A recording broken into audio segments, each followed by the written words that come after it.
Rain tapped against the high windows of the Ministry of Magic, the steady rhythm that did little to soothe Harry's frayed nerves. The air in the Auror office was thick with parchment dust and the faint tang of bird spell residue.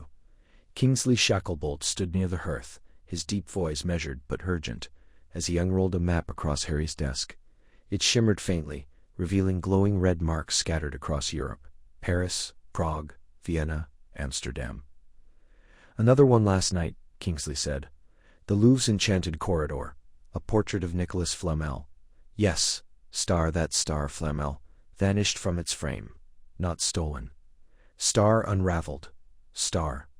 The canvas dissolved into smoke, and the magic within it absorbed." Harry leaned forward, his fingers tracing the edge of the map. "Absorbed by what?" "We don't know, but the pattern's consistent. Each theft involves a piece of magical art imbued with ancient enchantments. Living paintings, sentient tapestries, cursed relics. And each time the magic doesn't just disappear. It's star-harvested. Star like someone's collecting power." A chill crept down Harry's spine. "Why involve me? This is international. Because the French ministry is overwhelmed. Their Aurors are trained for duels, not art thefts with metaphysical implications. And you?" Kingsley paused, his dark eyes locking onto Harry's. "You've dealt with cursed objects before. The Department of Mysteries, the Horcruxes. You understand how old magic levers in things." Harry exhaled slowly. "So I'm the museum consultant now. You are the liaison. You'll work under the direction of the French Magical Artifacts Division. They've assigned their best expert to assist you. Fleur Delacour." Harry blinked. "Fleur? As in, the same. She's no longer the Triwizard champion you remember. She spent the last decade studying magical antiquities, specializing in pre-Inquisition wards and enchanted iconography. She speaks 7 languages, 3 of them dead. And she has connections to circles we don't touch." "That sounds dangerous." "It is, which is why you're going, to keep her honest, and to bring this operation down before whoever's behind it decides to start harvesting magic from star people."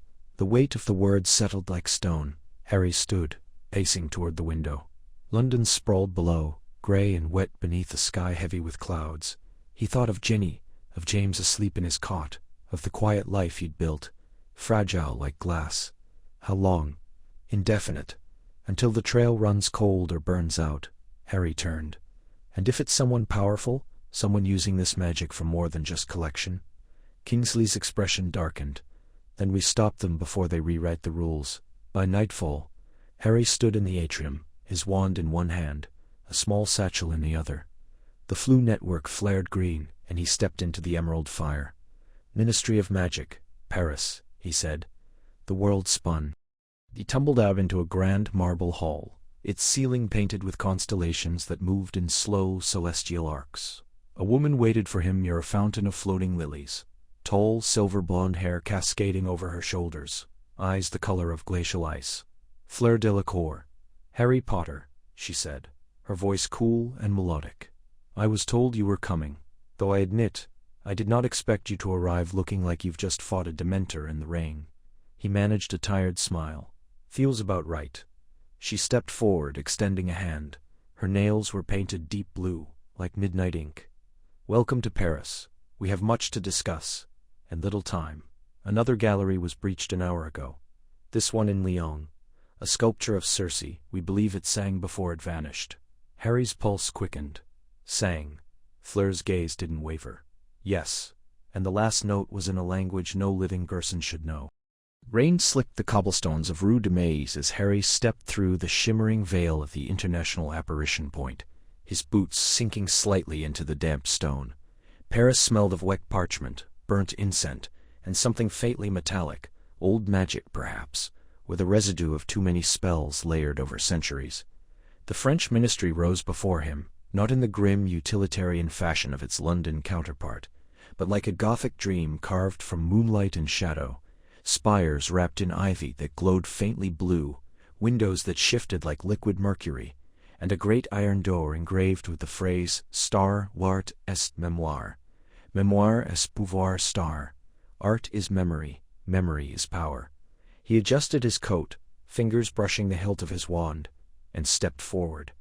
The door parted silently. Inside, the air was warmer, thick with the scent of beeswax and old books. Enchanted tapestries lined the hall, their figures pausing to watch him pass, noble sorcerers in velvet robes, witches with raven hair whispering behind fans.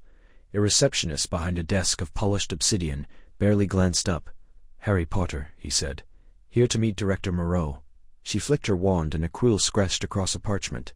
"British Auror," she murmured, as if stating a medical condition. "You are expected. Take the stair to the left. 3rd floor, do not touch anything." The staircase spiraled upward like a coiled serpent, each step humming faintly underfoot. Portraits called out in French, some polite, others mocking. One elderly wizard sneered, "Ah, the boy who lived to meddle, it seems." He ignored them. The 3rd floor was a long corridor of arched doorways, each guarded by a stone heron that turned its head as he approached. At the end, double doors of black oak stood ajar.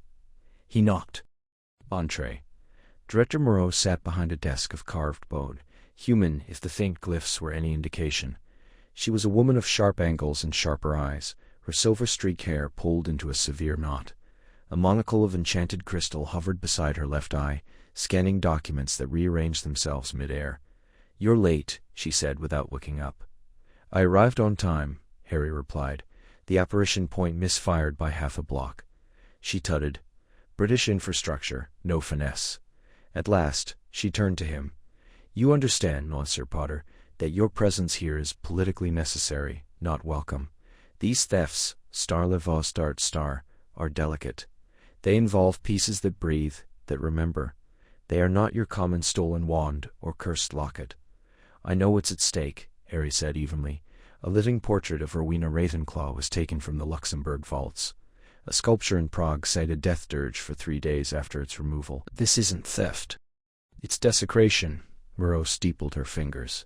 "And you believe you can solve what our best investigators cannot?" "I believe," he said, "that someone is gathering artifacts tied to pre-goblin magic, the kind that predates written spells. And if they succeed, they won't just own art. They'll own memory, history, power." A flicker in her gaze. She leaned back. "You've done your reading. I've seen the patterns. The stolen pieces all share a maker's mark, an Ouroboros entwined with a quill. It's not in any registry, but it matches symbols from the lost ateliers of Leon, circa 12th century. Fleur Delacour identified it." Moreau's expression darkened. "R, star mademoiselle. Star Delacour. R, star consultant star. Brilliant, yes, but unreliable.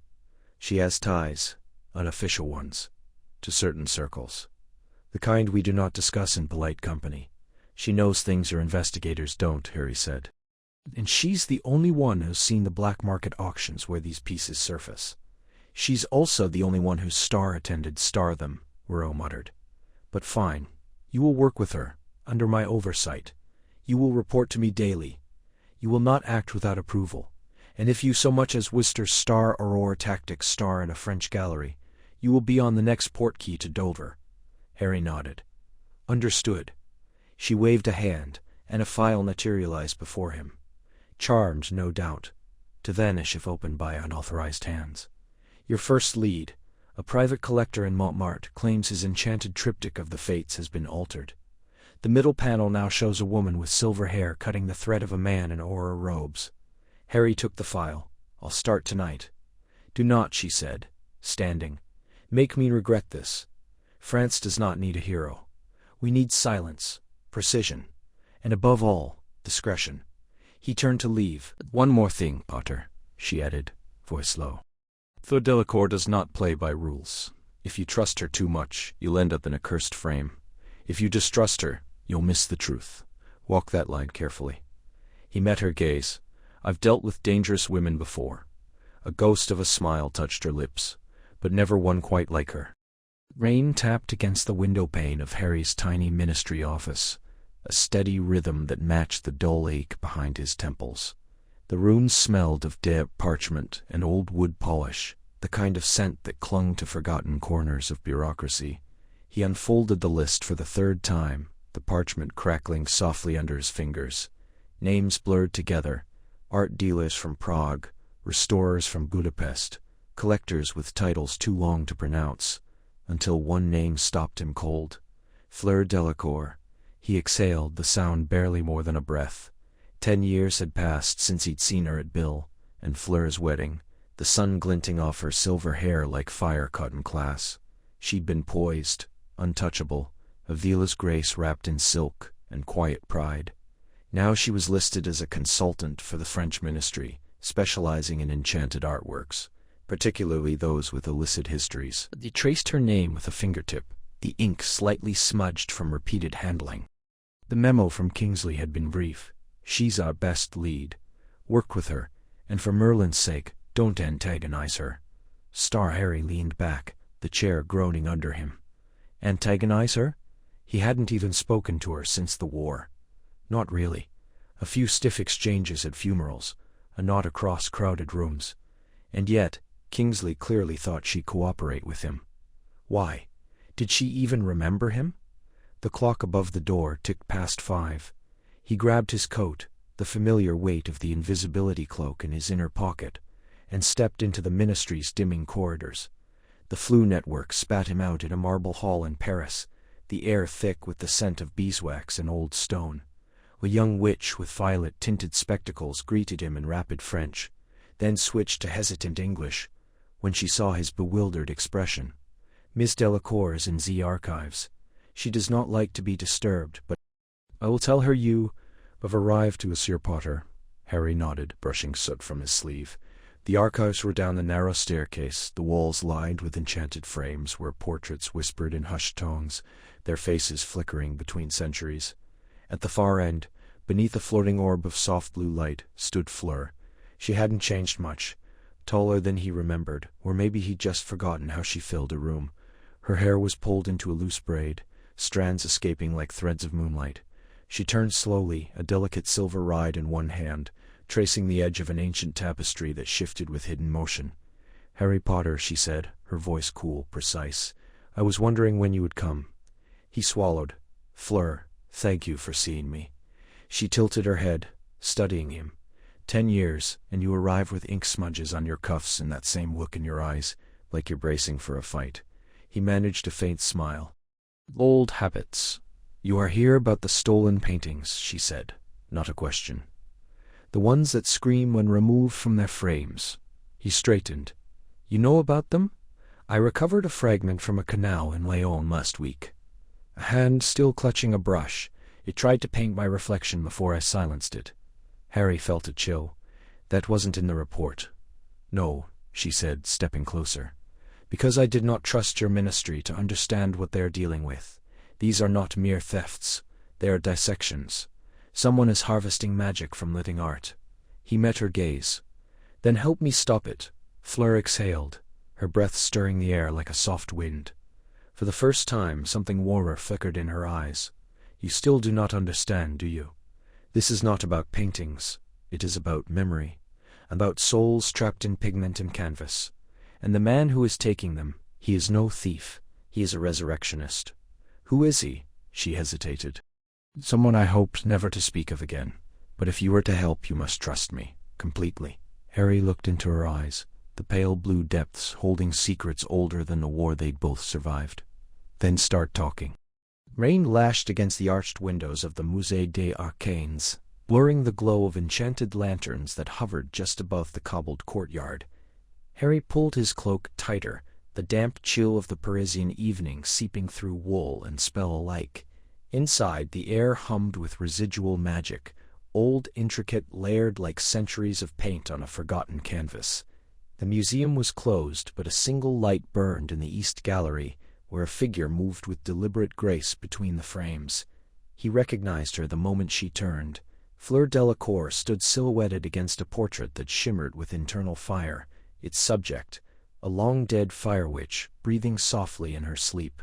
Fleur's platinum hair was coiled loosely at her nape, a few strands escaping to catch the flicker of the painting's glow.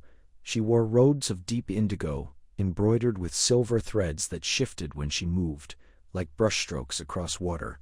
Harry Potter, she said, not turning. I knew you would come, just not so soon. He stepped forward, boots echoing on marble. You knew I'd come? Oui. She reached out, adjusting a small crystal lens hovering beside an ancient tapestry woven with moving stars. When someone begins stealing soul-bound artworks across 3 countries, the ministry sends its best. Who else would they send but you? Her voice was calm, measured, but there was something beneath it. Not fear, caution perhaps, or sorrow. I've read the reports, Harry said. 12 pieces taken. Paintings that dream. Statues that whisper. Sculptures carved from cursed bone and enchanted wood. All vanished without trace. And you thought I had something to do with it. Her blue eyes met his, sharp and unflinching. Because I once danced between light and shadow. Because I survived Gringotts. Because I know people. Unusual people. You disappeared after the war, Harry said. No one knew where you went. And now you're here, consulting for the French Ministry on Magical Art Preservation. A faint smile touched her lips. I did not vanish. I studied, traveled, learned the languages of paint and pigment, of memory trapped in canvas, of spells woven into brushstrokes. Art, Harry, is not just beauty. It is memory, power. Sometimes it is alive. She gestured to the tapestry. This was stolen from a castle in the Carpathians 2 weeks ago. Recovered yesterday, half its magic drained like a person bled dry. The thief didn't just take it. They harvested it. Harry frowned. Harvested. Fleur nodded. Thieves are being stripped of their enchantments. The magic is being siphoned, refined, repurposed. Not for display, not for prestige, for something else. He stepped closer to the tapestry, peering at the frayed edges where threads of starlight had been violently torn away. Who could do that? It would take immense knowledge and power. Someone who understands the old arts, she murmured. Someone who knows how to break a soul spell without destroying the vessel. Very few possess that skill. Fewer still would dare. And you? Harry asked, voice low. Would you dare? Fleur turned fully to face him, her expression unreadable. I could, but I would not. These works, they are not objects. They are voices, stories. To destroy them for power is like burning a library to warm your hands. Silence stretched between them, filled only by the soft sigh of the fire witch in her portrait. Finally, Harry exhaled. I came here thinking you might be involved, maybe even leading this. I know, she said softly. And if I were, would you arrest me? I don't know, he admitted. But I'd have to try. Fleur stepped past him, toward a small table where scrolls and vials of luminous liquid lay scattered. Then perhaps it's good. I'm not your enemy. She uncorked a vial, letting a drop fall onto a damaged corner of the tapestry.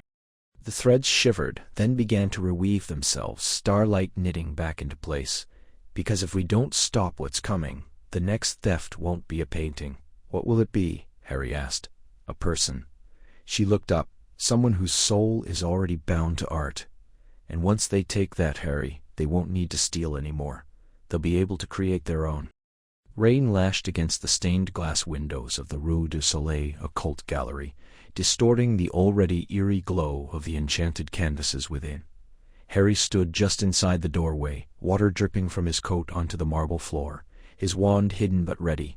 The air hummed faintly, a low thrumming that pulsed behind his eyes, lingering magic, volatile and unanchored. Another theft, another masterpiece gone.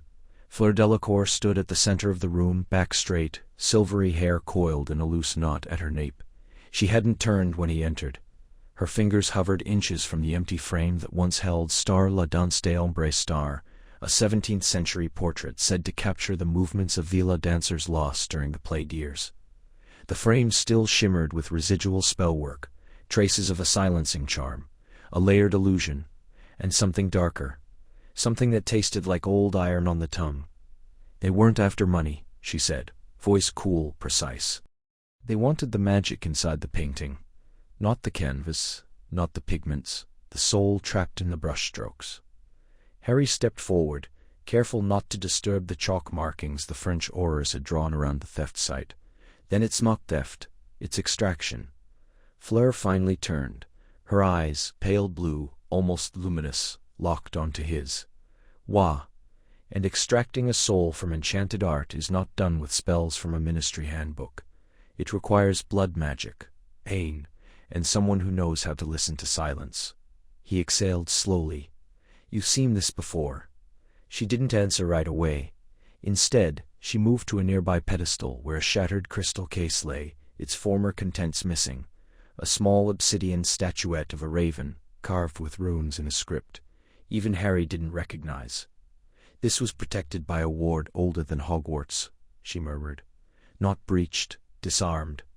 By someone who knew its song." Harry frowned. "You're saying the thief sang to it?" A ghost of a smile touched her lips, humorless. "Magical artifacts like these, they remember voices, the right tone, the right phrase, and the lock opens like a flower at dawn. But only if you speak its native tongue, and few are left who remember it." He studied her, the way her posture tensed ever so slightly when she mentioned the song. There was history there, buried, dangerous. "That's why you're the only one the French ministry will allow to consult," he said. "You're not just an expert in magical art. You know the underground, the people who trade in things like this." Her expression darkened. "I knew them, once. That part of my life is closed."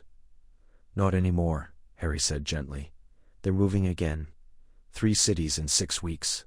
Paris, Prague, now Lyon. And each time the method gets bolder, cleaner. Whoever's behind this, they're building something. And I need someone who can see what the evidence isn't saying." Fleur crossed her arms. "You think I owe you, because of the war, because of Dumbledore's army?" "No," Harry said. "I think you still care, and I think you know, better than anyone, that if this keeps going, the next piece they take won't just be a painting. It could be a prison, a curse, a doorway." She looked away, toward the empty frame. For a moment, the light from the street lamp outside caught her face just right, and he saw it, the flicker of fear, not for herself, but for what might come. "You do not understand what you are asking," she said softly. "The people I would have to speak to, they do not trade in favors, they trade in debts. And once you owe, you never stop paying. I'm not asking you to go alone," Harry said. "I'll be there, every step." She turned back to him, eyes sharp. "And what if they recognize me? What if they remember who I was, what I walked away from?" "Then we handle it together," he said. "Though we stop them before they take something that can't be recovered." A long silence stretched between them, broken only by the distant roll of thunder. Rain tapped against glass like fingers testing a lock. Finally, Fleur exhaled. "There is a place, near the Seine, an auction, but not one listed in any registry. It happens only when the moon is blind. If they are moving artifacts, it will be there." "When is it?" 2 nights from now." She met his gaze. "But if we go, Potter, you follow my lead. You do not speak unless I tell you. And if I say run, you run. No heroics, no noble sacrifices. Understood?" Harry nodded. "Understood." She studied him a moment longer, then turned back to the empty frame. "Then pray you are as clever as they say, Harry Potter, because the night we walk into that room, cleverness will be the only thing keeping us alive." Rain lashed against the high-arched windows of the Galerie des Marmories, each drop sizzling faintly as it struck the anti-theft wards shimmering across the glass. Harry pulled his cloak tighter, the damp chill of the Parisian night seeping into his bones. Inside, the gallery was silent, too silent. No murmur of patrons, no soft laughter from enchanted canvases, just the hum of residual magic, frayed at the edges like torn parchment. Fleur stood ahead of him, her silver-blonde hair catching the dim, flickering light of the floating witch orbs. She didn't turn as he approached, but he saw the tension in her shoulders, the way her fingers curled slightly at her sides. She had been here before, this gallery, his case, this grief. "The portrait of Geneviève d'Aubert," she said, voice low, "was not merely stolen. It was star-ripped star from its frame." Harry stepped forward. The ornate golden frame hung crooked on the wall, its edges scorched black, as though something had burned from within. The wood groaned. Then slowly the frame began to weep. Not metaphorically, thick, dark tears, like ink mixed with blood, oozed from the top corners, tracing jagged paths down the gilded surface. And then it screamed, A sound tore from the empty frame, high and keening, like a woman dying in slow motion. Harry staggered back, hand flying to his wand. The scream wasn't just sound, it carried memory, a flash of violent eyes wide with terror, the smell of burning rosemary. A man in a hooded cloak, his hands glowing with sigils, not taught at any school. Fleur didn't flinch. She stepped closer, one hand outstretched, but not touching. "Genevieve," she whispered. "One hun star, palmoy." The scream faltered, the tears slowed, and then in a voice that cracked like old stone, the frame spoke. "They took her soul," it rasped, "not just the image, not just the memory. Star her, star. They hollowed her out." Harry swallowed.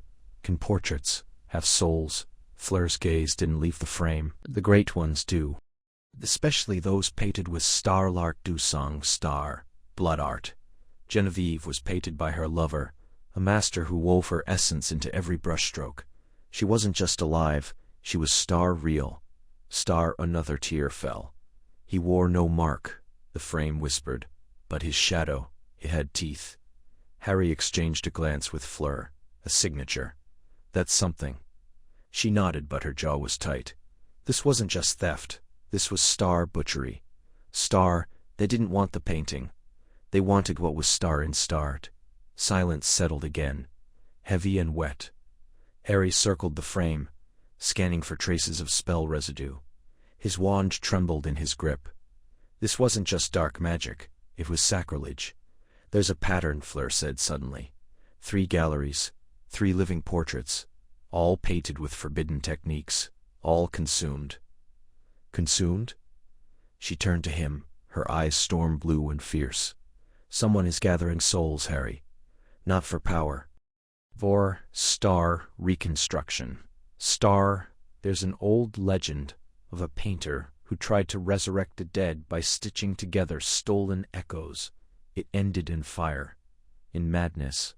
And you think, I think," she interrupted, voice low, "that someone is trying to finish what was begun centuries ago, and if they succeed." She didn't finish. Harry looked back at the frame. The tears had dried, the voice was gone, but the air still tasted of sorrow. He touched the scorched edge. A jolt ran up his arm, faint but unmistakable. A whisper, find her, star. He pulled back, it's still connected, to Genevieve. Fleur's breath caught. "Then she's not gone." "Not entirely. We need to move fast," Harry said, "before they finish the next piece." She nodded, already turning toward the gallery's hidden archive. "Then we find the painter's journal. It's the only way to know what they're building." Outside, the rain fell harder. Somewhere in the dark city, a brush dipped in blood, and a canvas waited. Rain tapped against the arched windows of the Louvre's restricted wing, a steady rhythm that echoed through the marble halls like a whispered secret. The air was thick with the scent of old stone and ozone, residue, Fleur knew, from disrupted magic. She knelt beside the empty plinth, her silver hair pulled back in a loose braid, her fingers hovering just above the cold surface. A faint shimmer clung to the stone, nearly invisible, unless you knew where to look. "It's not standard disapparition," she murmured, more to herself than to Harry. No splinching echo, no burn in the air. Harry crouched beside her, his arrow rooms dark against the pale floor. He kept his wand drawn, its tip glowing a soft blue. No trace of forced entry either. The wards were bypassed, not broken, like they were, invited. Fleur nodded, her gaze narrowing. She pressed her palm flat against the plinth, whispering in low, melodic French, a charm used by restorers to read residual enchantments. The stone beneath her hand pulsed once faintly, like a dying heartbeat. A ripple of light unfurled, swirling in thin strands of gold and indigo. Her breath caught. Harry leaned closer. "What is it?" "This," she said, voice hushed, "is not ministry magic, not even modern. This is star véridique, art magique, star, truth art. A lost discipline. They use living pigments, enchanted canvases, that remember every spell cast upon them. And this plinth, it remembers the theft." She closed her eyes, letting the magic flow through her. Images flickered behind her lids, shadows moving in silence, a figure draped in a cloak woven with shifting hues. hands brushing the frame of the painting that had once stood here, not vanishing it. Star, unweaving star it.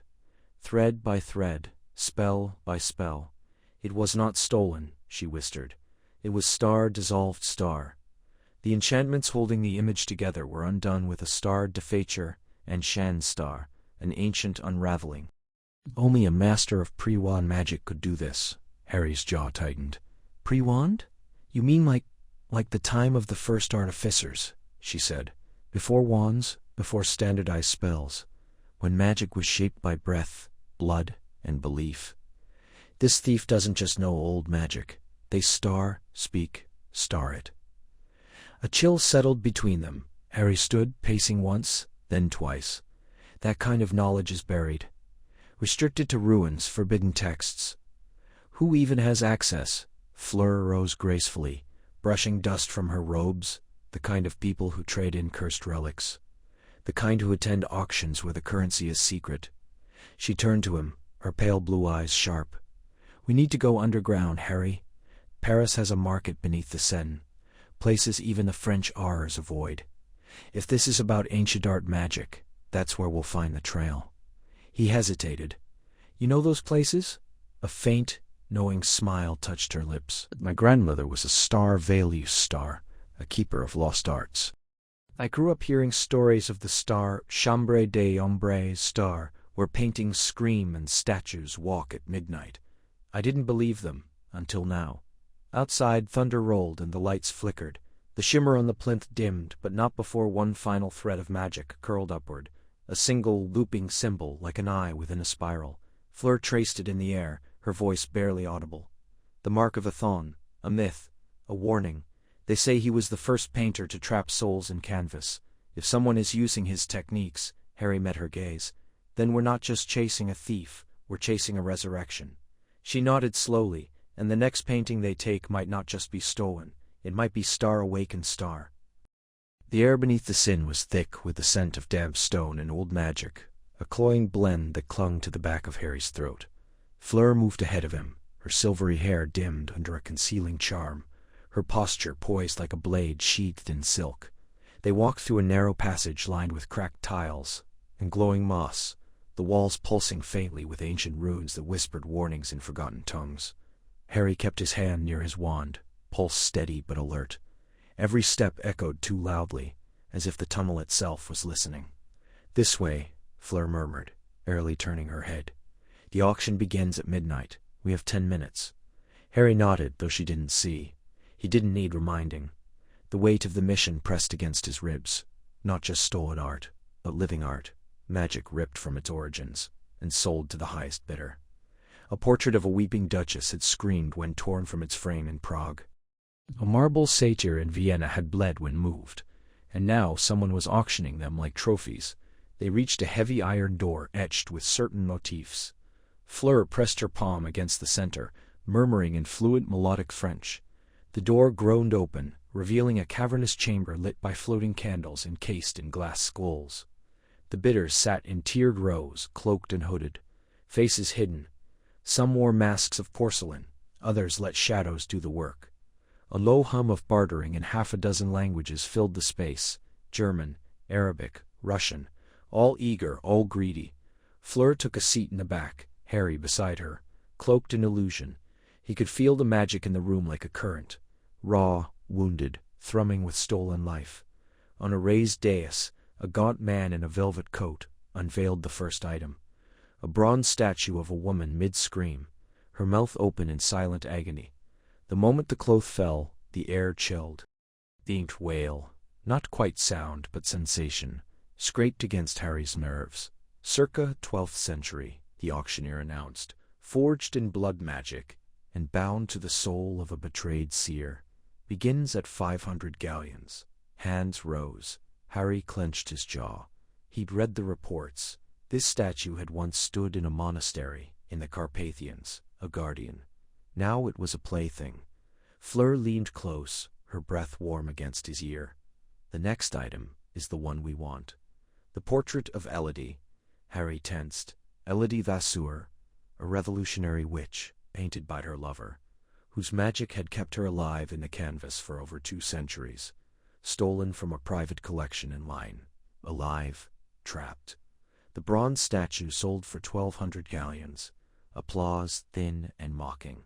Then silence, as the auctioneer stepped back, and 2 masked attendants carried forward a frame draped in black silk. "The moment you've waited for," the man purred, "the living portrait of Elodie Vasseur. Dated with phoenix ash, stabilized by a piece of her soul. She still speaks, she still remembers. Starting bid, 2,000. A hush, then a ripple of raised hands. Harry's fingers twitched toward his wand. Fleur's hand found his knee. Light, firm, star, not yet star, her touch said. Exhaled. They needed proof. Names, a trail, not just a rescue, not yet. On the dais the silk was pulled away. Harry saw her, a young woman with dark, wild curls and eyes like storm clouds, pressed against the edges of the frame, as if trying to break free. She mouthed words Harry couldn't hear, but he saw the desperation in her throat, in the way her fingers clawed at invisible bars. Fleur's breath caught, just slightly, but Harry heard it. And then from the front row, a figure stood, cloaked in midnight blue, face hidden behind a mask of polished bone. The bidding began again. Harry recognized the stance, the way the figure tilted their head. He'd seen it in old ministry files. It was someone he'd thought dead. "Gabrielle," Fleur whispered, so low it was almost a prayer. Harry turned to her, stunned. Fleur's sister? But Gabrielle had disappeared years ago, presumed lost in a magical accident. The auctioneer smiled. 2,500. Do I hear more? The bone-masked figure raised a hand. And Harry knew. This wasn't just about stolen art. It was about resurrection, and betrayal, and a sister's love twisted into something dark.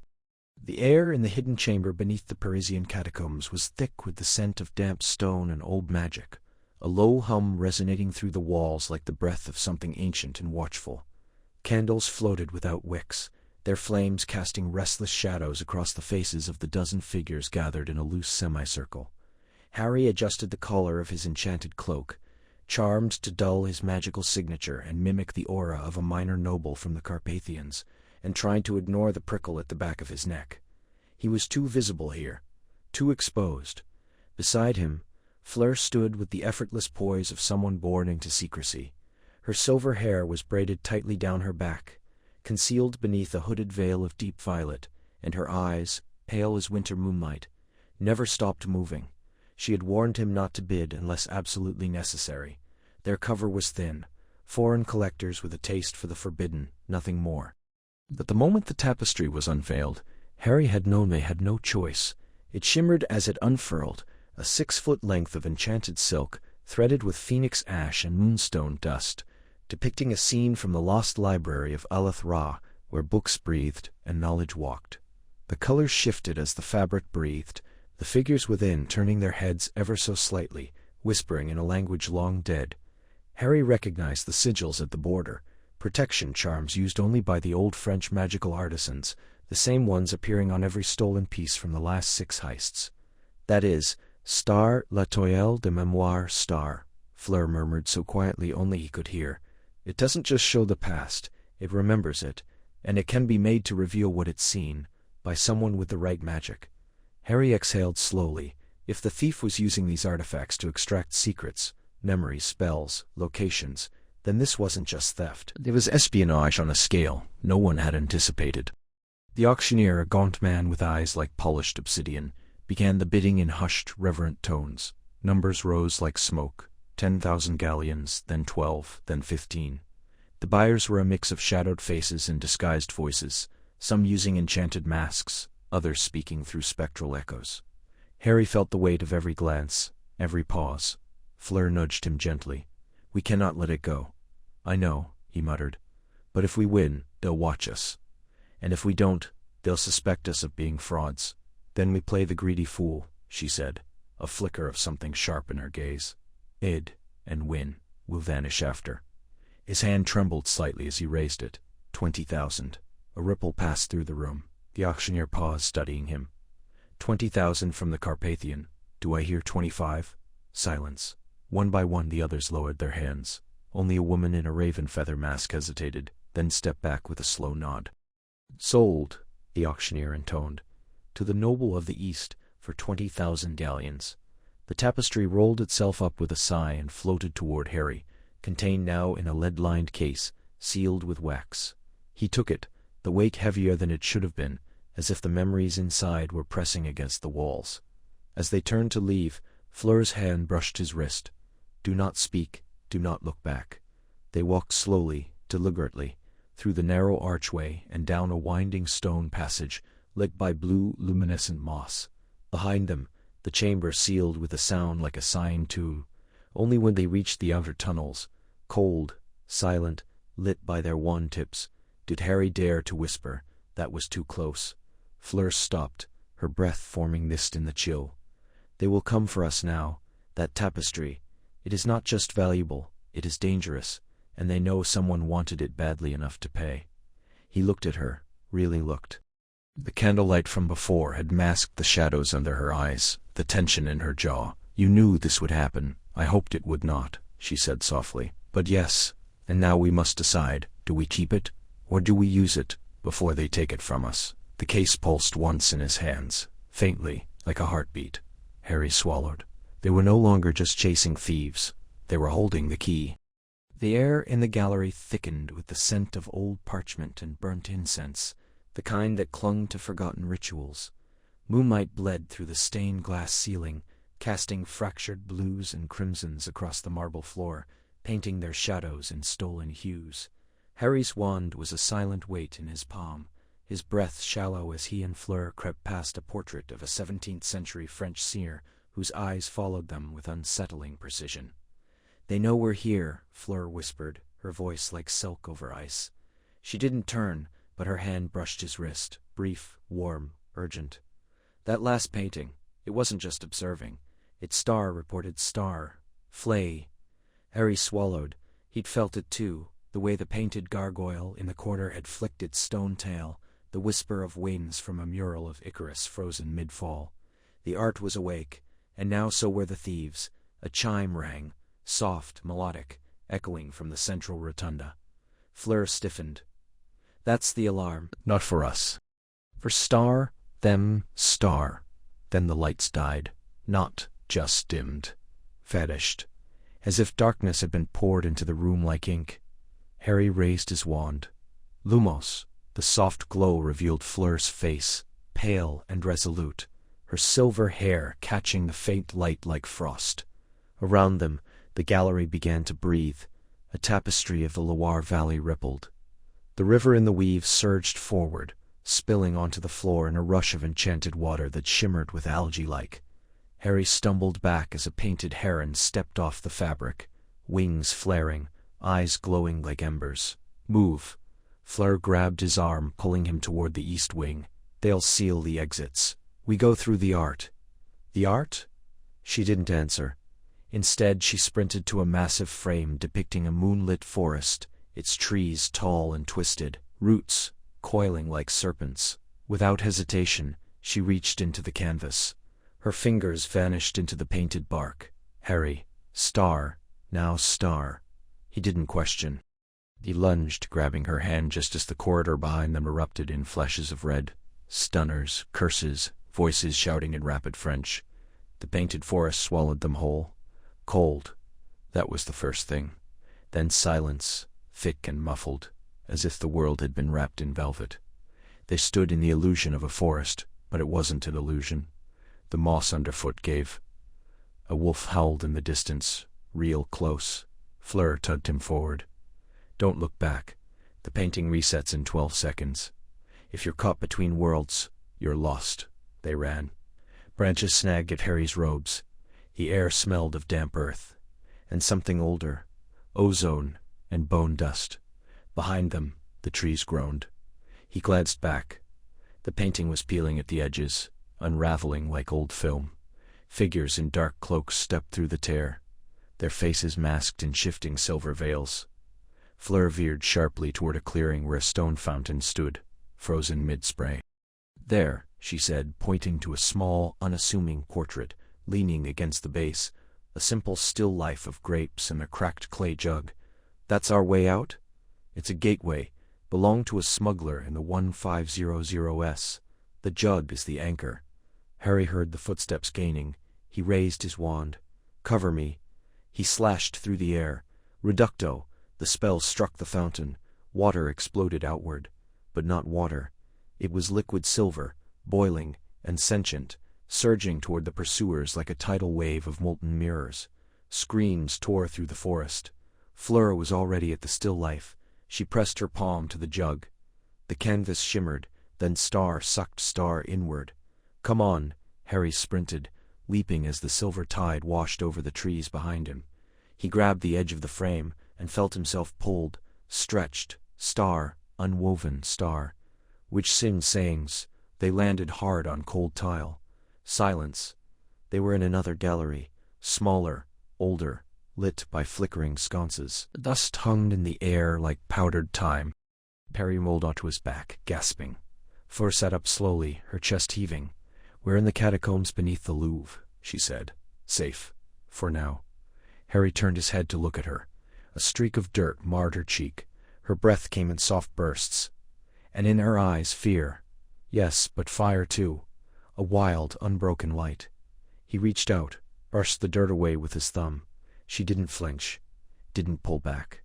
Outside faintly, the howl of a painted wolf echoed through the walls. They weren't done rutting, but for this one fragile moment, they were alive. Together. Rain lashed against the high-arched windows of the salle des mois. Heat droplets sizzling faintly as it struck the enchanted glass. The reflection of the chandeliers wavered, like drowned stars, and the air smelled of damp velvet and old magic. Harry stood with his back to the wall, arms crossed, jaw tight. Across the room, Fleur Delacour adjusted a silver clasp at her throat, her posture calm, but her eyes, those glacial blue eyes, were sharp enough to cut marble. You knew, Harry said, voice low, but edged. You knew the Viridian chalice was already gone before we even reached Lyon. Fleur didn't turn. And what would you have done had I told you? Rushed in, regardless. Yes, you would have. You always do. That's not the point, he snapped. The point is, you let me waste 3 days chasing a phantom lead. 3 days we could have spent tracking the buyer, the courier, star something star. She turned then, slow, deliberate.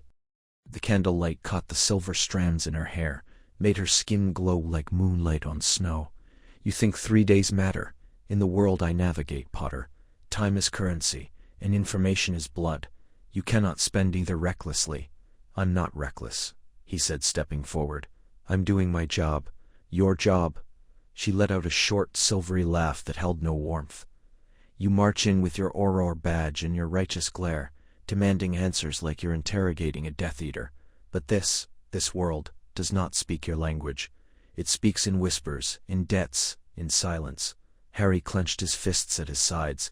Then teach me, instead of playing games, instead of holding back every time we get close. I've told you everything you need to know. Have you? He took another step. Then tell me why the thieves only take pieces with star-active star enchantments, why they leave behind masterworks worth 10 times more. Why every stolen artifact bears the mark of the star Ligmy d'Ombre star, a name not even French archives will speak aloud. You know what that means. I see it in your face when it comes up. Fleur's expression flickered. Just once, like a candle, guttering in wind. Then it was gone. And what if I do? What if I know things that could get us both killed the moment they're spoken in a room like this? Then tell me in a room that isn't this one. He shot back. Tell me in an alley, on a train, in the middle of the bloody Seine. I don't care, but I'm not your puppet, Fleur. I'm your partner. Are you? She stepped closer now, close enough that he could smell the faint rose water on her skin, the whisper of magic that clung to her like breath. Or are you the Ministry's watchdog, sent to ensure I don't vanish with the next prize, to make certain the star half-viewless star doesn't turn thief herself? Harry flinched. That's not. I know what they say about me, she said, voice dropping, behind their hands, that I have too many secrets, that my connections run too deep, that I once vanished for 8 months after the war, and no one knows where I was. And you star, you want to stand here and accuse me of betrayal? "I don't think you're a thief," Harry said, quieter now, "but I think you're protecting someone, or something. And if it's tied to these crimes, then what?" She tilted her head. "You'll arrest me? Chain me to the Ministry's dungeon, and interrogate me under veritaserum? Is that justice to you?" He looked away, out at the storm. "I don't want that." "No, you want simple answers, black and white, guilty or innocent." She exhaled, a soft, mournful sound. "But magic, true star magic, lives in the gray. The art they steal, it breathes, Harry. It remembers, and the people who take it, they don't just want power. They want to awaken something. Something old. Something that should stay buried." Harry turned back to her, searching her face. "Then help me stop it." Fleur studied him for a long moment. Rain drummed against the glass. Somewhere in the distance, a clock struck 12. Finally, she reached into the folds of her cloak and withdrew a small obsidian pendant, shaped like a twisted vine. "This," she whispered, "was given to me by a man who vanished the night the chalice was taken. He said if I ever heard the name Star Ligny Star spoken aloud, I was to find the one who could see the truth in reflections." Harry frowned. "What does that mean?" "It means," she said, her voice barely audible, "that the next theft happens tomorrow, and if we're not there, the magic won't just be stolen. It will be unleashed star." Rain tapped a slow, insistent rhythm against the glass dome of the Musée des Ombres, its droplets catching the dim glow of wand-lit sconces below.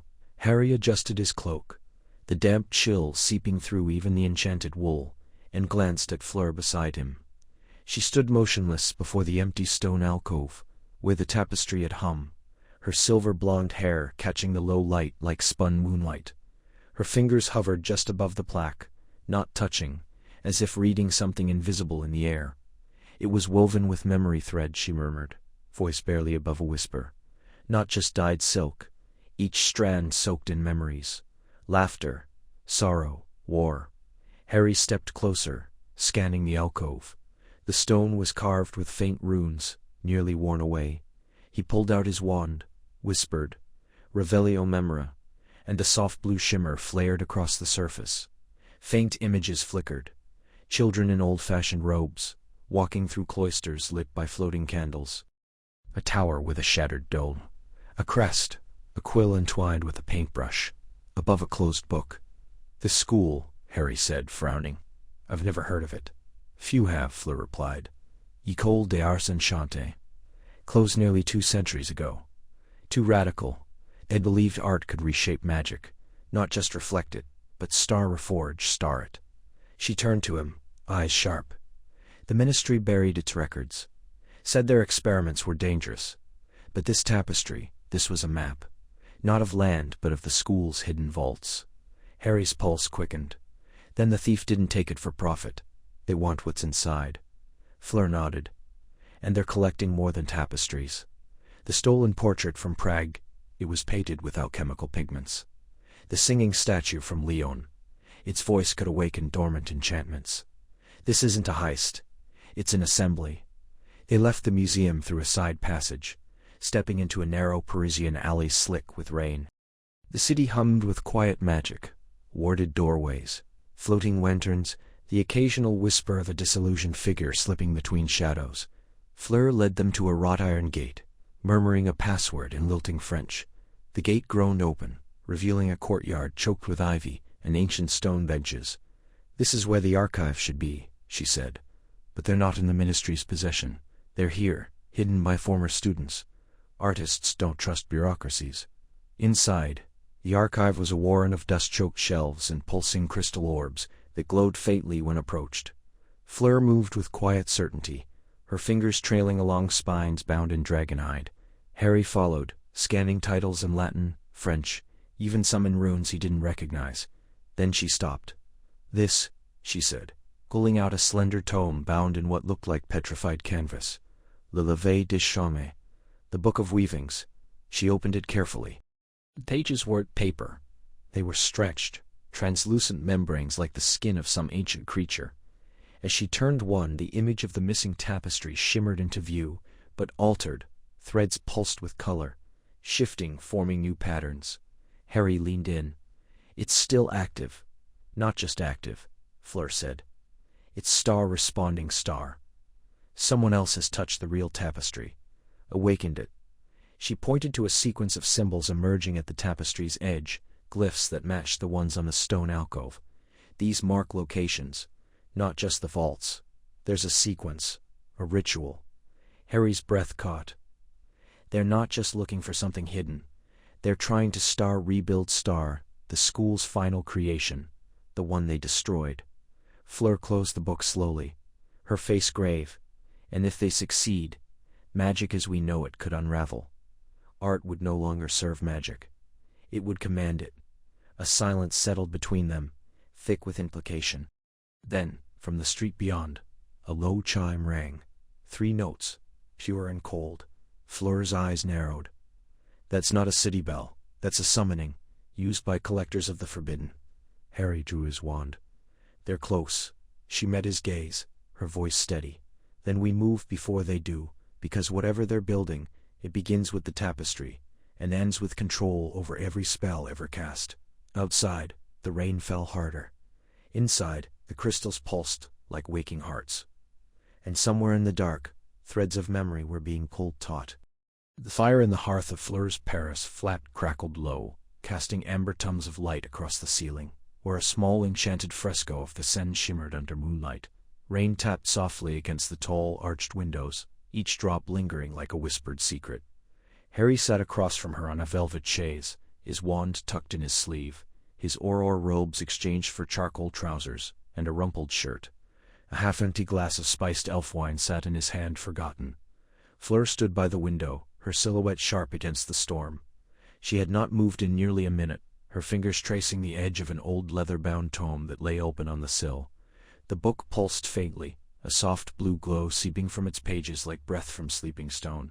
"You asked me," she said, voice low, "why someone would steal paintings that scream when touched, or statues that weep blood under a full moon." Harry nodded. "And why now?" "After centuries of silence?" She turned, her silver eyes catching the firelight like shards of winter ice. "Because they believe the old magic is returning, or that it never left, only slept." She closed the book gently and carried it to the table between them. The cover bore no title, only a sigil, 3 spirals woven into a triangle, pulsing once as she set it down.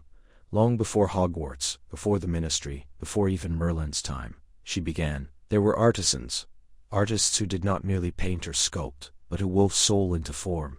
They were not wizards, not truly, nor were they muggles. They were something in between. Some called them aether weavers." Harry leaned forward. "I've never heard of them." "No," Fleur said, smiling sadly. "The Ministry buried their names. The Church burned their works. But in the south, in the caves of Provence and the cliffs of Brittany, their art remains, frozen in time, breathing beneath layers of enchantment." She flipped the book open. The pages were not paper, but thin sheets of treated birch bark, etched with symbols that shifted when stared at too long. A sketch filled the left page. A woman standing before a canvas, her hands outstretched, veins glowing gold. On the right, the painting behind her. A forest was alive, branches curling off the frame, roots creeping onto the floor. "These artisans believed that magic was not control," Fleur whispered, "but communion. They did not cast spells. They sang to the spirit in the pigment, the breath in the clay. A portrait was not a likeness. It was a vessel. A sculpture, not stone, but a captured moment of life." Harry frowned. "So you're saying these stolen paintings, they're not just enchanted, they're alive?" "In a way," she said. "Not as we live. But they remember, they feel, and when disturbed they scream.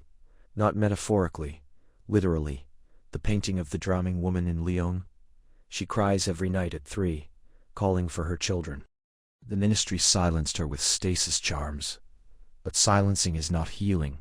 Harry rubbed his temple. "And the thief, why take them?" Fleur hesitated, then softly, "Because someone is trying to wake them." He looked up sharply. "Wake them? How?"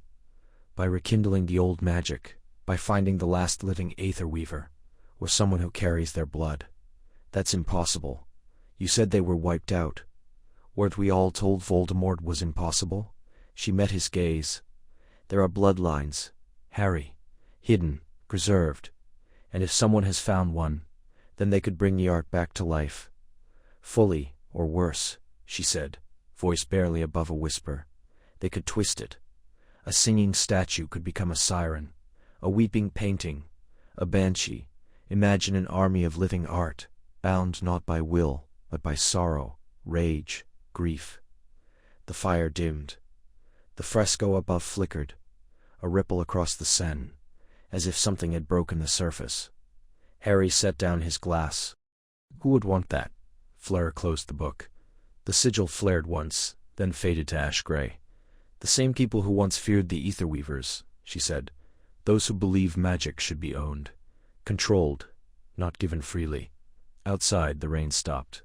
The city held its breath, and in the silence the book sighed. Rain lashed against the stained glass skylights of the Louvre Annex, each drop sizzling faintly as it struck the anti-apparition wards shimmering above the rooftop. Inside, the air hummed with quiet enchantments, wards woven through the gilded frames, silent sentry spells, coiled like sleeping serpents in the corners. Harry Potter adjusted his Auror cloak, the silver insignia on the shoulder catching the dim glow of the moonlit gallery. He wasn't supposed to be here. Not officially, but when the alert flared through the French ministry's emergency channels, star magical breach, sector gamma, immediate containment failure star, he'd apparated to the perimeter before the ink on the report had dried. The statue was gone. Only a circular imprint in the marble remained, etched with runes that pulsed a sickly violet. Around it, shattered glass from a broken containment dome glittered like frozen tears. The air smelled of burnt ozone, and something deeper, old magic, decayed and restless. Harry crouched, fingers brushing the edge of the sigil. It flared once, then died. "She won't be happy," a voice said from the shadows. He didn't turn. "You're late." Fleur Delacour stepped into the light, her silver blonde hair pulled into a severe braid, her robes the deep blue of a midnight ocean. Her eyes, pale and sharp as cut glass, swept the room, lingering on the empty pedestal. They took Star la Lune Marchante Star, the moonwalker. Harry exhaled. "I don't even know what that is." "A statue," she said, kneeling beside the sigil, crafted by a Breton sorcerer in the 12th century. It only moves under moonlight, and only then to fulfill its purpose, which was, she glanced up, guarding something far more dangerous than itself. A chill threaded down his spine. What did it guard? Fleur didn't answer.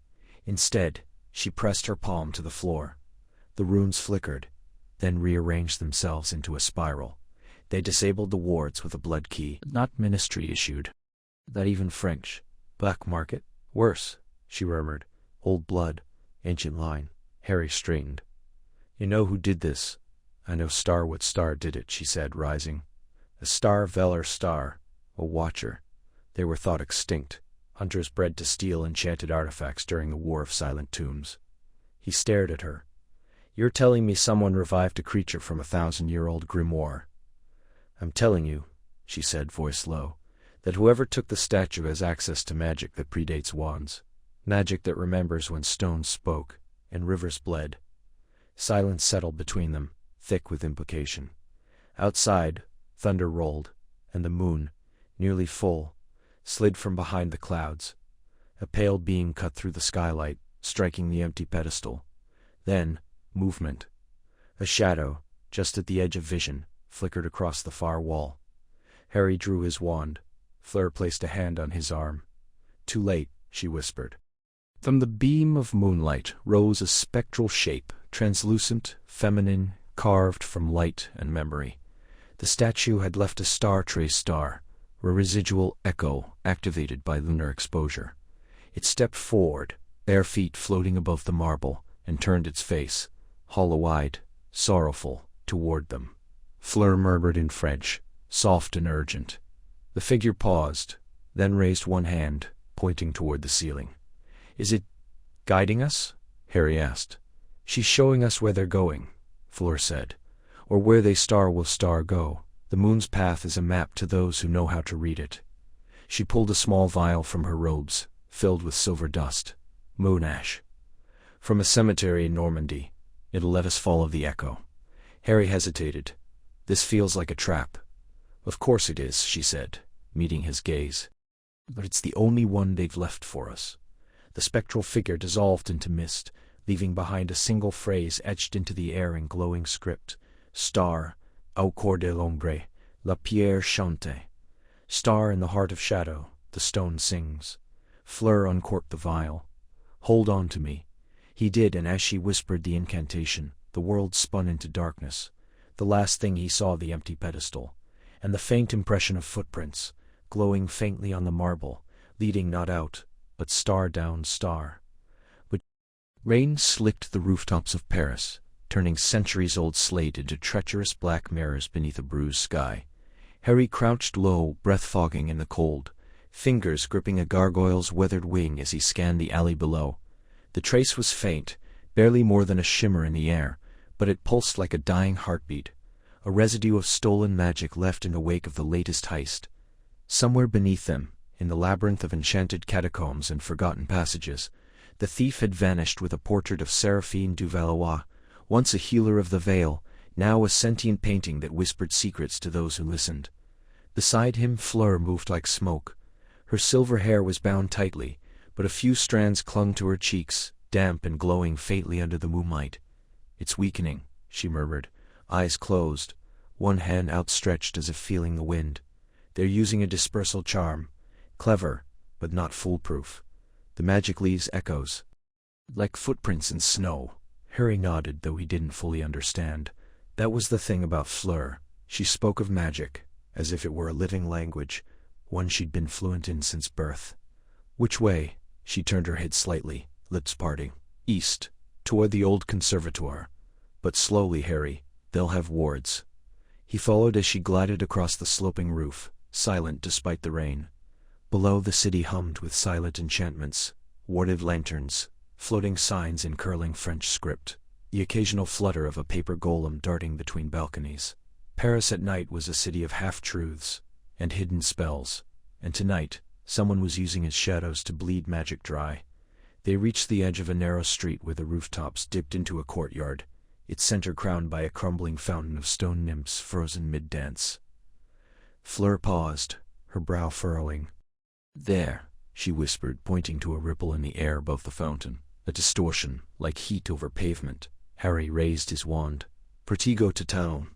The shield erupted just in time. A bolt of violet light screamed from the distortion, cracking against the barrier with a sound like shattering glass. Sparks rained down, sizzling in the puddles below. Harry staggered, the force jarring his bones. Another curse followed, this one a spiraling tendril of black flame that coiled around his shield, eating at it. "Move," Fleur shouted, seizing his arm. They leapt back as the shield fractured, the curse exploding against the roof tiles behind them in a burst of acrid smoke. Harry rolled, came up on one knee, and fired a stunner toward the distortion. It passed through, empty space. Fleur was already chanting under her breath, her wand tracing a spiral in the air. "Reveler of ombre." The words shimmered, and for a heartbeat, the air above the fountain trembled, revealing the outline of a figure, hooded and masked, one hand outstretched, the other clutching a rolled canvas wrapped in runes. "The painting," Harry breathed. The figure turned and vanished. No, Fleur lunged forward, but the spot where the thief had stood was empty. Only a single drop of blood, hovering mid-air for a moment, before dissolving into silver mist. Harry exhaled sharply, heart still hammering. Their bleeding magic just to stay hidden. That wasn't disapparition. That was something else. Fleur wiped rain from her face, her expression tight. Old magic, pre-wand. The kind that uses pain as fuel. She looked at him, eyes glinting. "They're not just stealing art, Harry. They're harvesting it. And they're running out of time." He studied her, the fierce set of her jaw, the quiet fire in her gaze. In that moment, she wasn't just a liaison, a brilliant mind loaned from the French ministry. She was something more, a woman chasing ghosts with a blade of purpose and grace. "We'll find them," he said, voice low, "before they bleed the next one dry." She met his eyes, and for a heartbeat, the rain, the cold, the danger, none of it mattered. Then she nodded. Together. Rain tapped a soft rhythm against the window pane of the small Parisian flat, a steady hush that wrapped the room in a kind of fragile calm. The city below shimmered in the dark, its lights blurred by droplets sliding down the glass. Inside, the air was thick with the scent of chamomile and old parchment. A single lamp cast a warm amber glow over the clutter of maps, enchanted sketches, and half-empty teacups scattered across the low table. Harry sat slumped in an armchair, his glasses resting on the edge of the table, his eyes closed. The weight of the last week pressed into his bones, the narrow escape in Prague, the coded message from an informant who never showed, the smudged brushstrokes on a stolen portrait that whispered of something ancient and hungry. He rubbed his temples, jaw tight. "We're chasing shadows," he murmured, more to himself than anyone. "We," Fleur replied, her voice softer than he'd ever heard it. She stood by the window, her silhouette framed in the dim light, a cup of tea cradled in her hands. She hadn't changed from her traveling cloak, though it hung open now, revealing the deep blue dress beneath. Her hair, usually so perfectly arranged, had come loose in gentle waves down her back. He opened his eyes and watched her. There was something different when she wasn't in the field, when the sharp precision of the investigator faded, and the woman beneath emerged. "You're quiet," he said. She turned, one eyebrow lifted. "And you are surprised?" A faint smile tugged at his lips. "I suppose not." She walked over and sat on the edge of the sofa, folding one leg beneath her. "We have been running since Lyon, since before that, really, since the first painting vanished from the Chateau de Montclair. We should have seen the pattern sooner," Harry said, voice edged with guilt. "We could spend the night listing what we should have done," she said gently. "Or we could rest. Just for a few hours." He looked at her then, really looked. The candlelight caught the faint lines at the corners of her eyes, lines he hadn't noticed before, earned through years of stress and vigilance. Her blue eyes were tired but not dull, still sharp, still kind. "It's strange," he said after a moment. "All this time I thought I knew you, from school, the tournament, but I didn't, not really." She gave a small, knowing smile. "And what do you think you know now, Harry Potter?" He hesitated. "I know you don't sleep unless the wards are triple-checked. I know you hum when you're thinking. Something old in French, though I don't know the words. I know you carry a vial of powdered moonstone in your left pocket, just in case. And I know you hate when people call you the Vila, like it's all you are." Her breath caught just slightly. For a long moment she said nothing. "Then no one's ever paid that much attention." "I'm learning," he said quietly. The silence settled between them, but it wasn't heavy. It felt like trust, thin and new but real. Outside, the rain slowed to a gentle patter. Somewhere in the distance, a church bell tolled once, then twice. Fleur set her cup down and leaned back, closing her eyes. "When I was a girl, my grandmother used to say that magic in art is never truly stolen. It only waits to be remembered." He frowned. "What does that mean?" "I do not know," she admitted.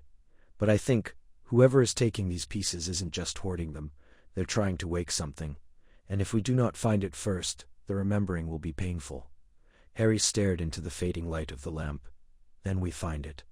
She opened her eyes and looked at him, a quiet strength in her gaze. "Together?"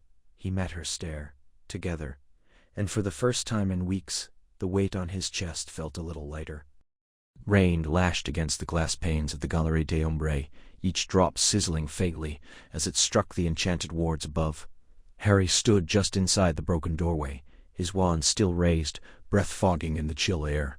The gallery smelled of burnt oak and old magic, something deep and sour, like spoiled ink. Around him, shattered display cases glittered on the marble floor, their protective charms reduced to wisps of fading light. One painting remained, hanging crookedly on the far wall, a storm-lit forest with eyes that followed movement.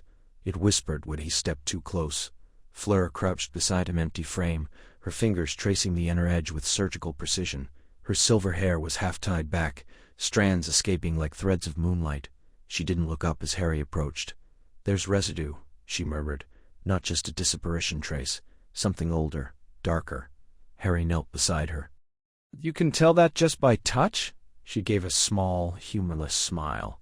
"When you grow up with cursed tapestries in your grandmother's parlor, You learn to feel the weight of magic in wood, canvas, even silence. He exhaled slowly, scanning the frame. It had once held Star La Danse des Ombres Star, a moving fresco stolen from a private vault beneath Liaison. The ministry had only learned of its existence 2 days ago. Now it was gone, along with 12 other pieces, each tied to obscure blood rituals or forgotten enchantments. Then he saw it. Burned into the lower left corner of the frame, nearly hidden beneath ornamental carvings, was a mark, a circle with 3 inward curving lines, like claws grasping at a hollow center.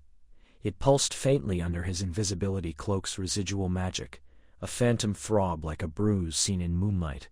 "Fleur," he said, voice low. "Look at this." She stilled, then leaned in, her breath catching. "That's the collector's mark," she whispered. "The what?" She pulled back, her blue eyes sharp. "It's not spoken of, not even in Beauxbaton restricted archives.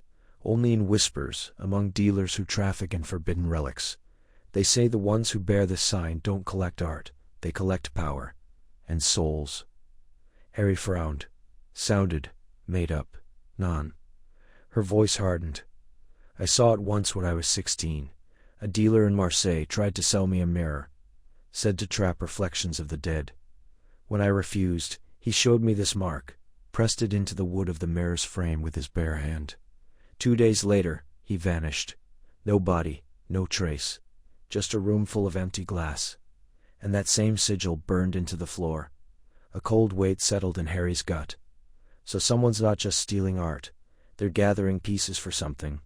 Fleur stood, brushing dust from her robes. Pieces that were never meant to be reunited. Each one tied to a different form of ancestral magic. Celtic bindings, Slavic ward carvings, Egyptian breath charms. I thought it was coincidence, but this mark changes everything. Outside thunder rolled, and the painting on the wall giggled. "We need to find who's behind this," Harry said, "before they complete whatever ritual they're building toward." Fleur turned to him, the gallery's dim light catching the edge of her jaw, the quiet intensity in her gaze. "Then we go underground, to the auction in Prague, the one no one speaks of, where only those with blood credence or a death wish dare to bid. And how do we get in?" She smiled thin, dangerous. "You're Harry Potter, and I know people who owe me favors, dangerous ones." He studied her, really studied her, for the first time since they'd been paired. Not just the beauty, the poise, but the scars beneath, the faint line across her collarbone from a cursed locket, the way she never fully lowered her guard, even with him. "You've been down this path before, haven't you?" She didn't answer. Just turned toward the door, her voice soft as snowfall. "We all have our ghosts, Harry. The question is, what do we do when they start calling our names?" The Parisian dawn bled pale gold through the stained glass skylight of Fleur Delacour's private study, fracturing across the polished oak floor like scattered jewels. Harry stood near the window, steam curling from a chipped ministry-issue mug in his hands, watching the Seine glisten below. The city was still hushed, wrapped in the fragile quiet before the bustle of the day. Inside, the room smelled of old parchment, lavender ink, and something faintly metallic. Magic, restless, and coiled. Fleur hadn't slept. He could tell by the shadows beneath her eyes, the way her fingers trembled slightly as they smoothed the edge of a vellum scroll. She hadn't spoken since they'd arrived. Not really. Just nodded when he'd asked if she was all right, her voice too steady to be honest. Then the raven came. It didn't knock. It didn't wait. It shattered through the glass with a sound like breaking bone, wings flaring wide as it dropped a single envelope onto her desk, before vanishing in a puff of violet smoke that stung the back of Harry's throat. Fleur froze. He stepped forward, wand already in hand. "Fleur," she didn't answer. Her gaze was locked on the envelope. It was made of thick, yellowed paper, sealed with a wax impression of a serpent coiled around a paintbrush, twisted, almost mocking. "Don't touch it," Harry said, but she was already reaching. Her fingers hovered. A whisper of silver light shimmered around the sealed, and then, without breaking it, words began to bleed through the paper, appearing as if written by an invisible quill in jagged, spidery script. "Star, stop digging, Delacour. They know you're helping the outsider, They know what you are. Star Harry's breath caught. What? The message wasn't finished. More words surfaced, darker now, the ink thick like congealed blood. Star, the villa do not belong in this world. Walk away or burn with the rest.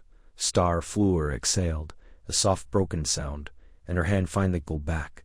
Her face, usually so composed, had gone pale, her lips bloodless. For the first time since he'd known her, she looked afraid. They know, she whispered. Who knows what?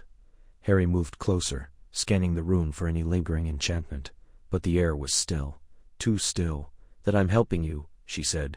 Then, quieter, and that I'm not entirely human. He frowned. You're a villa. Everyone knows that. Her laugh was sharp, humorless. Not like this, not what I've become, my bloodline. It's not just beauty and charm. My grandmother was a guardian of the old art. Harry, the kind that sings in bones and bleeds through canvas. They thought it died with her, but it didn't. She turned to him, her eyes silver blue, almost glowing in the dim light.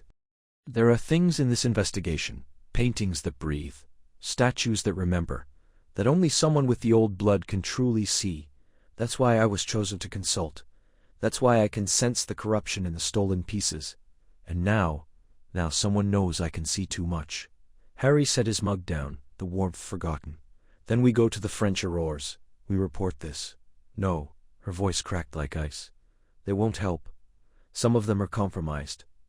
The black market auctions, do you think they happen without oversight? There are names I haven't told you, Harry. Names with power, with influence. And they're collecting these artifacts for a reason. A ritual maybe, or resurrection. He stared at her. And you're part of it whether you want to be or not. She looked away, toward the broken window.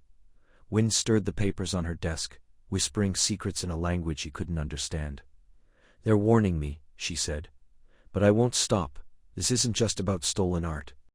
It's about what they plan to do with it. And if they use the old magic the way I think they will, it won't just be France that burns. Harry stepped to her side, close enough to feel the faint warmth radiating from her skin, the hum of restrained power beneath her calm. Then we keep going, together. She turned to him, searching his face. Even if it means risking more than your badge, he met her gaze. Especially then. Outside, the city began to wake. But in that quiet room, with broken glass and bleeding ink, something else had begun. Something neither of them could name, but both could feel, pulling them forward into the dark. Rain lashed against the windows of the small, cluttered safe-house in the heart of Prague's old town, each drop splattering like a whispered curse against the enchanted glass. Inside, the air smelled of damp parchment, burnt sage, and something older, like stone soaked in forgotten spells. Harry stood by the sill, his fingers tracing the edge of a cracked silver locket. They'd recovered from a cursed triptych in Bruges. It hummed faintly, a dissonant note beneath his touch, like a lullaby sung backward. Fleur sat at the scarred wooden table, her pale hair pulled into a loose braid that glowed faintly in the candlelight. She turned a small, obsidian-bound journal between her long fingers, her brow furrowed. This symbol, she murmured, tapping a page inked with a spiral eye. It's not just a sigil, it's a lock, a binding. These aren't thefts, Harry, they're extractions. He turned, rain-cooled hair clinging to his cloak.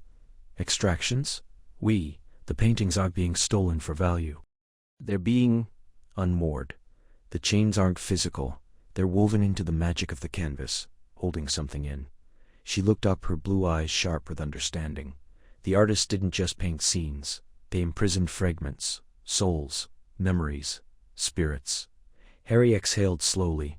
And someone's setting them free, or collecting them, she corrected. There's a vault, beneath the Charles Bridge, beneath the statue of St. John of Nepomuk. Old magic, predating the ministry, used to store cursed relics during the Veil Wars. If someone's using it now, we need to see it. She nodded, rising gracefully. It won't let us in, unless we carry a key. He opened the locket. Inside, no portrait, only a swirl of gray mist that pulsed once, like a heartbeat. This is the key. Fleur's lips thinned. Then it's alive. They apparated to the bridge under cover of storm, landing in a narrow alley slick with rain and shadow. The statue loomed ahead, haloed in fog, its stone fingers pointing skyward as if warning the clouds. Fleur placed the locket against the base of the statue, where a nearly invisible seam split the stone like a wound. For a moment, nothing. Then the mist bled from the locket, sinking into the crack. A low groan echoed through the stone, like earth turning over a grave. The ground shifted. A slab beneath their feet sank, then slid aside, revealing a spiral staircase carved into living rock. Cold air rose from below, thick with the scent of wet canvas and iron. Fleur lit her wand. The glow revealed walls lined with frames, empty ones, their gilded edges tarnished, their canvas torn or burned away. Scratches covered the stone behind them, as if something had clawed its way out. They were here, Harry whispered. But deeper in, one chamber remained sealed. The door was iron, etched with the same spiral eye from the journal. Fleur touched it, then flinched. There's something behind it. Breathing. Harry placed his palm on the metal. A whisper slithered into his mind, not in words, but in sensation. A child crying, a woman singing, a scream cut short. He jerked back. They're still alive in there. Not alive, Fleur said softly. Trapped. She pressed the locket to the door. This time the metal groaned open, peeling back like a wound. Inside, a single painting hung on the far wall, small, unassuming. A village at twilight, willows bending over a still pond. Innocent, peaceful. Then the sky and the painting darkened. The water rippled. A figure emerged from the reeds. A woman in a tattered dress, her face half-rotted, her eyes hollow. She pressed her hands against the canvas, mouth opening, in silent agony. Then sound erupted, not from the painting but from the walls, the floor, the air itself. Dozens of voices screaming, weeping, begging in languages. Harry didn't know. Fleur staggered back, clutching her ears. They're chained, still. Then they're fighting. Harry stepped forward, wand raised. We can't leave them like this. No, she breathed. But if we break the chains here, we don't know what we'll unleash. Outside the storm broke. Thunder cracked like a spell gone wrong, and in the silence that followed, the woman in the painting turned her head slowly and looked directly at Harry. She mouthed two words. Star. Help us. The air inside the gallery tasted of dust and old magic, thick enough to coat the tongue.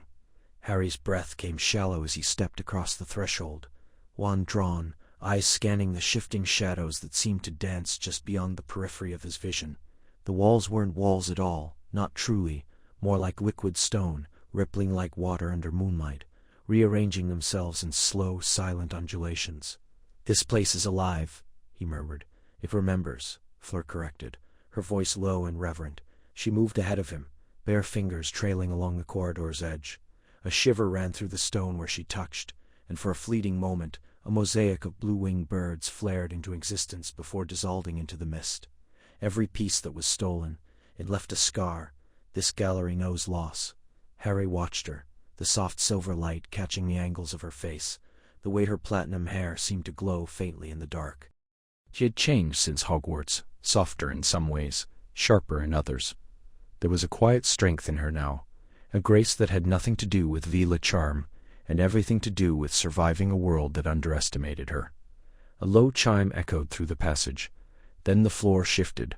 Harry stumbled as the tiles beneath him slid apart like puzzle pieces, reassembling into a new configuration.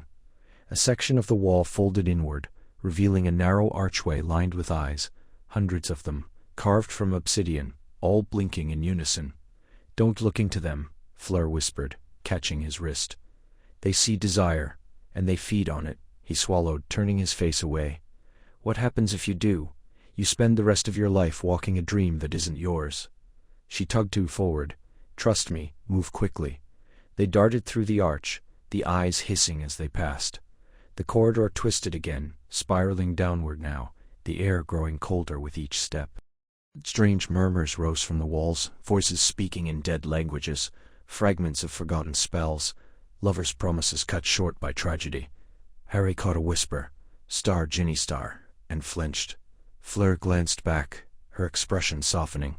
It knows your heart too, but it lies, always. He nodded, clenching his jaw. Lead the way. They reached a circular chamber where the ceiling swirled with constellations that didn't exist, stars forming faces, then melting into hands, then into flames. In the center stood a pedestal, empty, but glowing faintly with residue magic.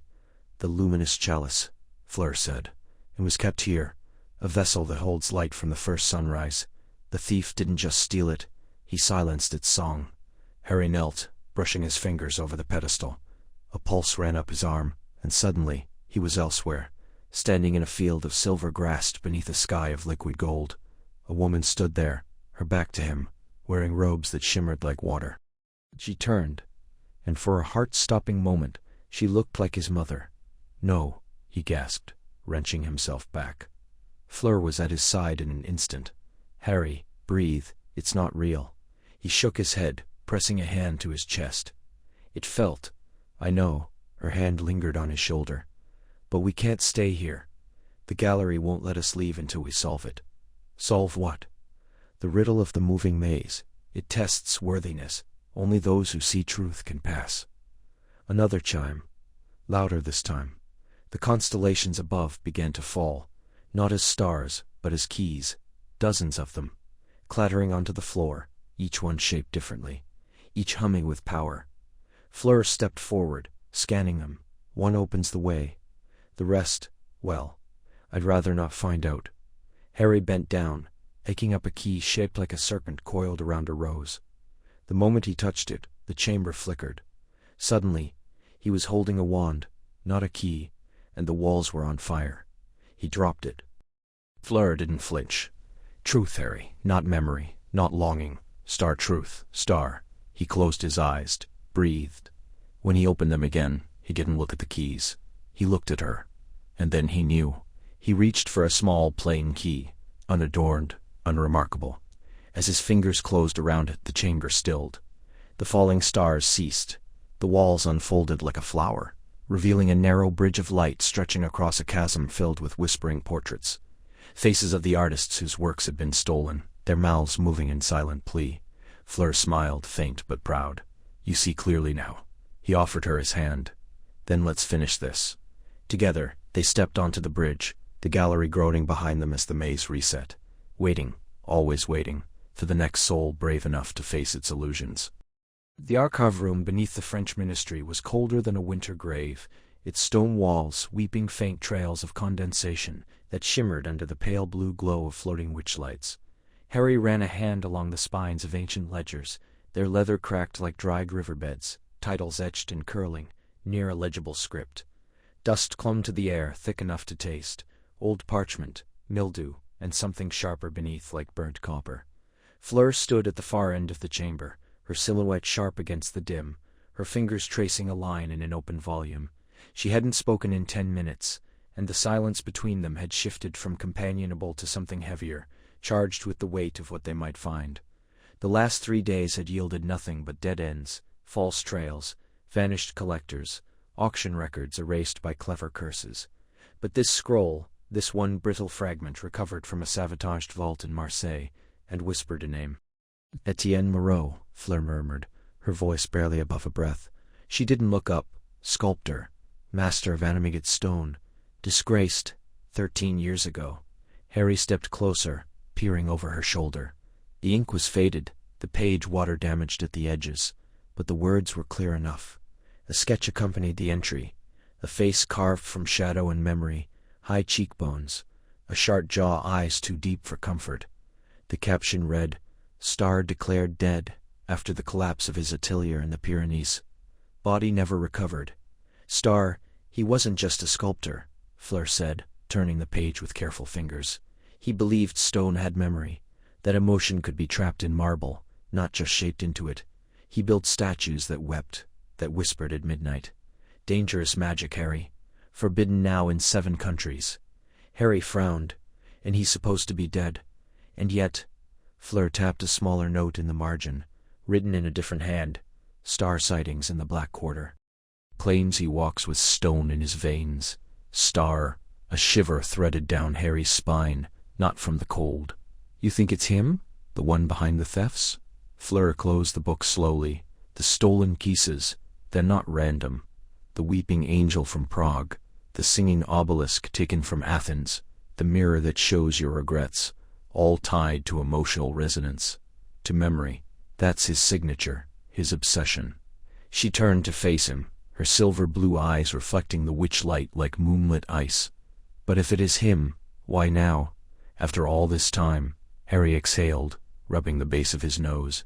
Maybe someone brought him back, or maybe he was never gone. A faint, bitter smile touched Fleur's lips. Or perhaps he's not the villain we think. The ministry condemned him for pushing boundaries, not for evil. They said he drove a patron mad with one of his statues, made her relive her daughter's death endlessly. But what if the ministry lied? What if they feared what he could awaken? That doesn't excuse stealing sacred artifacts, Harry said, though his voice lacked conviction. No, Fleur agreed. But it changes the shape of the crime. A silence settled between them, deeper than before. Somewhere in the dark corridors beyond the archive, footsteps echoed, distant, uncertain. Harry reached instinctively for his wand. Fleur laid a hand on his arm, gentle but firm.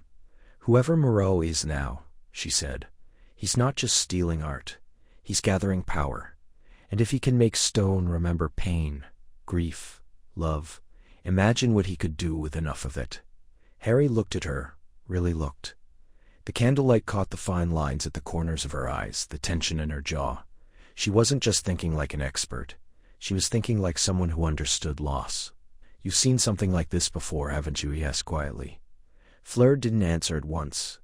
Then, barely above a whisper, "In my grandmother's village. There was a statue near the cemetery. Children said it moved when you lied. I never believed them, until I did." She turned away, gathering the scrolls into her arms. "We need to go to the Black Quarter, before he takes the next piece, before he finishes whatever he's building." Harry nodded. Outside, thunder growled across Paris like a waking beast, and somewhere in the dark, stone waited to remember. The air in Paris crackled with more than just the usual magic that clung to the city's cobbled streets and shadowed alleys.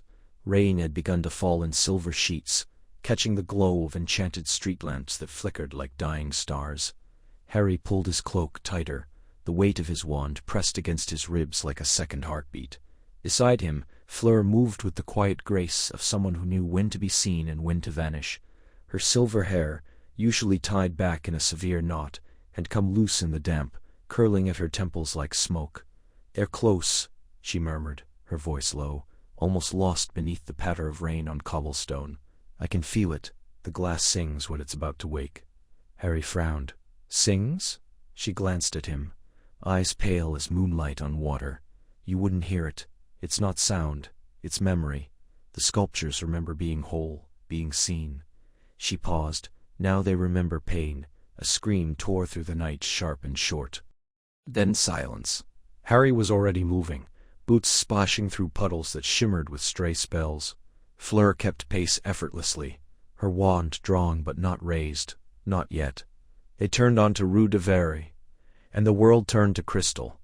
Dozens of glass statues, once ornamental, decorative figures from museum courtyards and private collections, now stood upright, limbs shifting with a slow, eerie precision.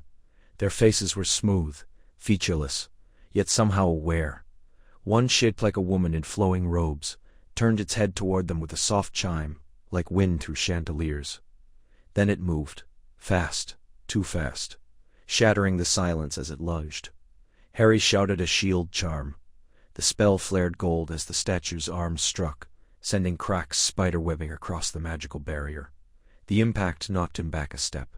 "They're not just animated," he gasped. "They're enchanted to flight." Fleur stepped forward, her voice rising in a language Harry didn't know, litting, ancient, the words catching in the air like frost on breath. The statues hesitated. One by one, their heads turned toward her, chiming in dissonant harmony. "What are you doing?" Harry asked, wary. "They listen," she said without looking at him. "They remember beauty. I remind them." The glass woman took a step forward, not attacking, but reaching, hand outstretched as if to touch Fleur's face. Harry raised his wand, instinctively, but Fleur shot him a warning glance. "No, not yet." The statue's fingers hovered a breath from Fleur's cheek. Then, in a voice like breaking crystal, it whispered, "Vous Etiasla. Fleur's breath caught. You remember me? The statue's form flickered, as though the memory pained it. Before the fire, before the dark man came. Harry stepped closer. Who took you? The statue turned its blind gaze to him, then recoiled, chiming in alarm. The others stirred, limbs tensing. They don't trust you, Fleur said. You're Auror. They've been hunted. I'm trying to help, Harry snapped. And yet you carry the wand that binds, the voice that commands. They've heard it before. He lowered his wand, jaw tight. Then what do we do? Fleur closed her eyes and began to sing. Her voice was low at first, a single note that resonated in the damp air. Then the notes split, harmonized, magic woven into melody. The glass statues stilled. Rain slid down their crystalline skin like tears. One by one they sank to their knees, chiming softly in response, a choir of broken glass remembering grace. Harry watched, heart pounding, not from fear, but awe. When the last note faded, Fleur opened her eyes, her face pale. They were stolen from the Chateau de Lys, not for money, for power. Their cores contained trapped light, ancient magic, drawn from the first dawn. Someone is harvesting it. Why? She looked at him, her expression haunted. To unmake, to rebuild. In their image, a gust of wind howled down the street, and the statues began to tremble. Cracks formed along their bodies. They're being recalled, she said. We don't have much time. Harry stepped to her side, shoulder to shoulder. Then we follow. Fleur gave a small nod. Together. And as the first statue shattered into 1,000 shards that vanished into the storm, they ran into the dark, chasing the echo of a song only she could hear. Rain tapped a quiet rhythm against the high glass ceiling of the Parisian atelier, droplets catching in the silver filigree of a charmed chandelier that hovered just above them. The room smelled of old parchment, beeswax, and the faint metallic tinge of enchanted pigments, colors that still shimmered in half-finished paintings along the walls, their subjects whispering softly in forgotten tongues. Harry stood near a marble pedestal, tracing the edge of a stolen goblet replica, with his fingertips. It hummed faintly, a warning residue of dark magic. Fleur hadn't spoken in nearly 10 minutes. She sat by the window, her pale hair catching the dim grey light, one hand absently twisting the silver clasp of her coat. Since their return from the underground auction beneath Marseille, where they'd barely escaped with a single cast brushstroke, as evidence, she'd grown quieter, more distant, not cold, never cold, but guarded like a painting sealed behind protective runes. You don't have to tell me anything, Harry said finally, turning from the pedestal. But I'd like to understand. She looked up, her eyes the color of storm-lit sea glass. Understand what? Why I know how to barter with a man who sells stolen angel feathers, or why I can read the sigils on a cursed fresco before the French aurors even recognize them as dangerous. Both, he said. Either. Whenever you want to share. A breath escaped her, soft and unguarded. I was not always the woman who walks through shadows, Harry. Once I stood in sunlight, on platforms, in gowns, smiling for cameras that did not care whether I was happy, only that I looked as though I were. He nodded. He remembered. The Triwizard Tournament, the way the crowd had adored her, then forgotten her just as quickly once the spectacle ended. After the ward, she continued, I thought I would return to Beauxbatons. Teach, live quietly, but the world, it does not let go so easily. My name became a brand. My face, a commodity. Magazines wrote that I had married a Bulgarian count, then a Swedish Quidditch captain, then that I was opening a beauty salon for Villa brides. None of it true, all of it sold. Her fingers stilled on the clasp. Then came the offers, not for teaching, for appearances, for endorsements, for silent partnerships in magical cosmetics that used Villa enchantments without consent. I refused, and when I refused too loudly, they painted me difficult, ungrateful. Harry's jaw tightened. He knew what it was to be shaped into a story that didn't belong to you. I left, she said simply. No announcement, no farewell. I vanished into the underbelly of magical Europe, places where names mean less than what you know, where beauty is a weapon only if you wield it yourself. I studied, learned, found mentors among restorers, forgers, collectors, who dealt in the forgotten magics. The ones that lived beneath the surface of paintings, in the breath of sculptures. The kind of art that remembers. He stepped closer, careful not to crowd her. And the criminal world? She smiled faintly. It is not so different from the ministry, is it? Just fewer rules, and more honesty about greed. You could have come back, he said gently. Any time. Could I? She looked at him, really looked. You think I didn't watch you, Harry Potter? The speeches, the trials, the way you tried to fix everything, even when it broke you. I admired that. But I also knew, some walls are not meant to be climbed by others. Some must be walked away from. Silence settled, but it was softer now. Less heavy. I trust you, she said at last, so quietly he almost missed it. Not because you are famous, not because you are at Auror, but because you listen. And because you are not tried to save me from shadows, I have already learned to breathe in. He didn't reach for her hand, not yet. But he held her gaze, and in that quiet space between heartbeats, something shifted, gentle, undeniable. Outside, the rain slowed. Somewhere in the city, a clock chimed 7. And in the hush of the atelier, where magic slept in colors and silence, two people who had spent years running from their pasts finally stopped to face each other. Rain lashed against the cracked skylights of the old atelier, each drop sizzling faintly as it met the residual magic clinging to the iron frame. Harry pulled his cloak tighter, the hem heavy with damp, and cast a silent star, Lumos star, Lumost. The pale light trembled in his hand, revealing dust-choked canvases stacked like fallen soldiers against the far wall. The air tasted of turpentine, burnt sugar, and something darker, ozone after a curse gone wrong. This place, Fleur whispered, her voice barely louder than the patter above. She stepped forward, bare hand hovering over a shattered frame. It's not just stolen, they've been star-altered starred. Harry crouched beside a small sculpture, a marble fox, its eyes replaced with slivers of enchanted quartz. He'd seen that technique before, in the records from Prague. They're embedding them with activation triggers, like time turners wound too tight. Fleur nodded, her silver hair catching the faint glow. The magic in these pieces, it was never meant to fight. It was meant to star-breathe star, far. To remember, and now, they twist it, like pulling wings off butterflies just to see if they still flutter. A cold draft curled around them. Harry turned, wand raised. You felt that? Yes. Fleur's fingers brushed the hilt of a ceremonial dagger at her belt. Gifted, he'd learned, by a Marseille enchantress, with ties to the grey circle. There's a secondary chamber, beneath the floor. He followed her gaze to a warped floorboard, near the collapsed workbench. With a tap of her heel, the wood groaned and lifted, revealing stone stips slick with moss. The scent that rose, copper, wet stone, and the faint hum of a binding rune, made his scar prickle. They descended slowly, wands out. The air thickened with each step, pressing against Harry's ears like deep water. At the bottom, the chamber opened into a low vault, its walls lined with shelves.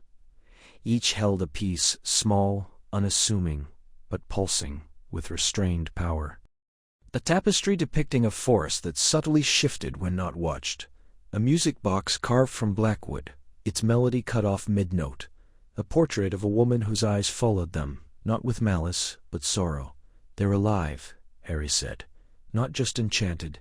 They're star-trapped star. Fleur moved to a small mirror, its silver backing tarnished. This belonged to the Luxembourg archives. It was said to reflect truth, show a person as their soul saw them. Now, she touched the glass, and it shimmered, then showed not her face, but a battlefield, flames rising behind silhouettes with glowing eyes. Harry stepped back. They're not just stealing art, they're weaponizing memory, turning beauty into prophecy, into rage. The soft click echoed behind a curtain of chains. Both froze. Fleur's voice dropped to a breath. We're not a line, they crept forward. Beyond the chains, a work table stood illuminated by a single floating ward. Tools lay scattered, ruined chisels, vials of liquid shadow, a quill made from a basilisk fang. And on the table, half restored, was the star, chant diminué star, a lost melody scroll from Orleans. Harry recognized it from the Interpol wizard-in bulletin. Its parchment pulsed like a heartbeat. But it wasn't the scroll that made his breath catch. Hanging above the table, suspended in a cage of glowing sigils, was a painting. Not just any painting. Star, the weeping willow of Godric's Hollow. Star, his mother's favorite. Taken from the ruins after the attack. Lost for years. Harry's chest tightened. He hadn't known it was even real, let alone stolen. In the image, the tree swayed gently beneath a moonless sky. But as he watched, the branches twisted, reaching, and the earth beneath its roots darkened as if soaked in blood. "They're using them to rewrite pain," Fleur said, her voice raw. "To summon old runes. This is not theft. It is star invasion, Star." Harry reached for the painting, but Fleur caught his wrist. "Do not. The frame is bound. Touch it, and you'll unleash whatever sorrow they've trapped inside." He hesitated, hand trembling inches from the canvas. "Then what do we do?" Fleur stepped past him, drawing a vial from her coat. Inside, a single drop of silver liquid. Memoria essence, distilled from a phoenix tear. "We free them, one by one. And we make sure whoever did this feels what they've stolen." The orb above flickered. Somewhere in the dark, a brush began to move on its own. The air in the hidden cellar beneath the abandoned chateau was thick, with the scent of damp stone and old magic, a metallic tang clinging to the back of Harry's throat. Fleur's wand light flickered against the walls, casting long shadows that twisted like living things. Around them, stolen sculptures stood frozen in silent rows, marble nymphs with cracked wings, bronze centaurs caught mid-gallop, a sewn phoenix with one wing shattered. Each piece pulsed faintly, as if breathing beneath the surface. "This one," Fleur whispered, stopping before a life-size statue of Avila, its face eerily similar to her own. "It's different." Harry stepped closer, frowning. The statue's eyes, carved from pale moonstone, seemed to follow him. Then a tremor ran through the stone. A crack split the base. "Fleur," he said, hand on his wand. The statue's lips parted. Not chipped or broken, star-parted star. "Like flesh. Please," it murmured, voice like wind through cracks in ice. "You must stop her." Harry staggered back. Fleur didn't flinch. Her breath caught, but her gaze remained steady. "You're alive," she said. "Not alive," the statue corrected, voice strained. "Trapped. We all are. She took our breath, our motion, our magic, bound us in form. But some of us still dream." "Who did this?" Harry asked, stepping forward again despite the chill crawling up his spine. "Isidora." The statue whispered. "Isidora Vauclain. She calls herself the Restorer, but she is a thief of souls. She believes only the purest art should live, so she steals life to feed the pieces she deems worthy." Fleur's jaw tightened. "She's my cousin." Harry turned to her, stunned. "You never said." "I did not know," Fleur said, voice sharp with pain. "Not for certain. There were rumors, her obsession with ancestral magic, the old ways. She says she's using ancient enchantments," the statue continues. "The ones from the lost ateliers of Provence, the ones that bind spirit to object. She has been gathering the stolen works, preparing the final restoration." Harry exchanged a glance with Fleur. "What does that mean?" "The Château d'Eternite," the statue breathed. "High in the Pyrenees. She will awaken the grand sculpture at moonrise. If she succeeds, all the trapped will become her army, and all other art, living or not, will wither." Fleur closed her eyes. The grand sculpture. It was said to be a self-renewing masterpiece, a statue that could remake itself, birth new forms from its own stone. "It is not art," the Vila statue said grimly. "It is a devourer. It consumes magic to grow, and Isidora means to feed it with us." Harry's fingers curled around his wand. "How do we stop it?" "Break the chain," the statue whispered. "The stolen pieces are linked, like veins to a heart. Destroy one at the source, and the magic unravels. But you must act before the moon is full. Once the ritual begins, we are lost." Silence fell. The faint hum of dormant magic vibrated in the air. Fleur stepped forward and pressed her palm against the statue's cold cheek. "I will free you," she said, voice unwavering. "I promise." The statue's moonstone eyes shimmered. "Then go, and do not trust the mirrors. She sees through them." Harry extinguished the wand light with a muttered star knock star, plunging them into darkness. But he could feel Fleur beside him, close, warm, trembling not with fear, but fury. "She used our family name," Fleur said quietly, "to steal, to destroy, to play God." "We stop her," Harry said. "Together." He reached for her hand. She took it, fingers interlacing like roots finding soil. And in the dark, among the frozen and the stolen, something like hope stirred. Rain lashed against the cracked stained-glass dome above, each drop sizzling as it met the lingering enchantments embedded in the ancient lead. The gallery's silence was unnatural, too thick, too watchful, like the air itself had been holding its breath. Harry's wand trembled slightly in his grip, not from fear, but from the constant hum of residual magic pulsing through the stone beneath his boots. Fleur moved ahead, her bare feet silent on the mosaic floor, her silver hair shimmering faintly in the dim glow of the cursed chandeliers overhead. She didn't look back, but he knew she felt him there, knew he was watching her every step. "They're close," she whispered, her voice barely louder than the drip of water from a shattered statue's hand.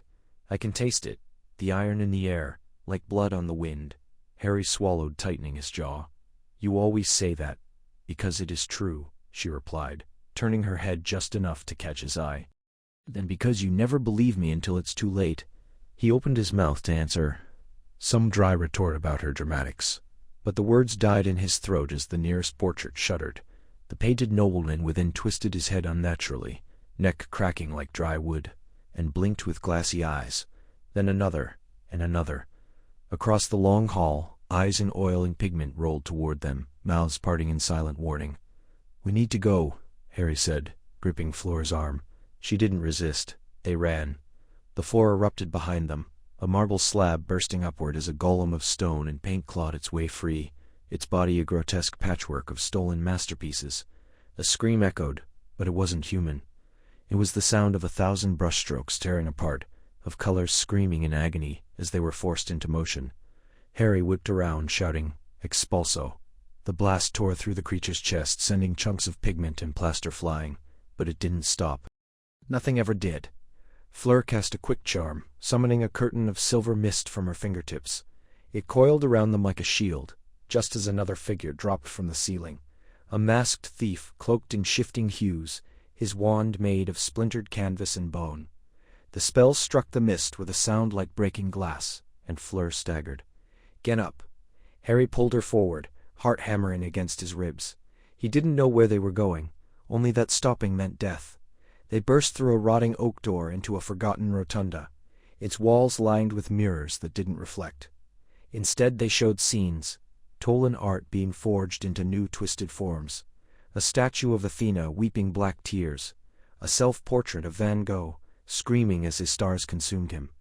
And in the center of it all, a sigil, etched in blood, and powdered lapis lazuli, spinning slowly in midair. "They're not just stealing," Fleur breathed. "They're unmaking." Rewriting the magic. Before Harry could respond, the mirrors shattered outward. Glass became knives, flying. He threw himself over her, his coat flaring with a hasty protego. Shards clattered against the spell, but one pierced his shoulder, cold as grave soil. He gritted his teeth, rolling off her as she gasped. "They're here," she said, eyes wide. "All of them." Shadows peeled from the walls. 5, 6, more. The thieves emerged, not with wands raised, but with brushes, chisels, palettes, crackling with stolen enchantments. One wore a cloak stitched from fragments of famous paintings, the sky from a Monet, the eyes from a Modigliani. Another held a flute carved from a banshee's bone, playing a tune that made Harry's vision blur. Fleur grabbed his hand.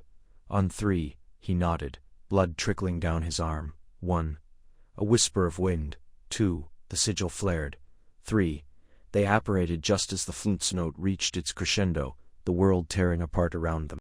The last thing Harry saw was Fleur's face, pale, determined, beautiful, and the way her lips moved, saying something he couldn't hear.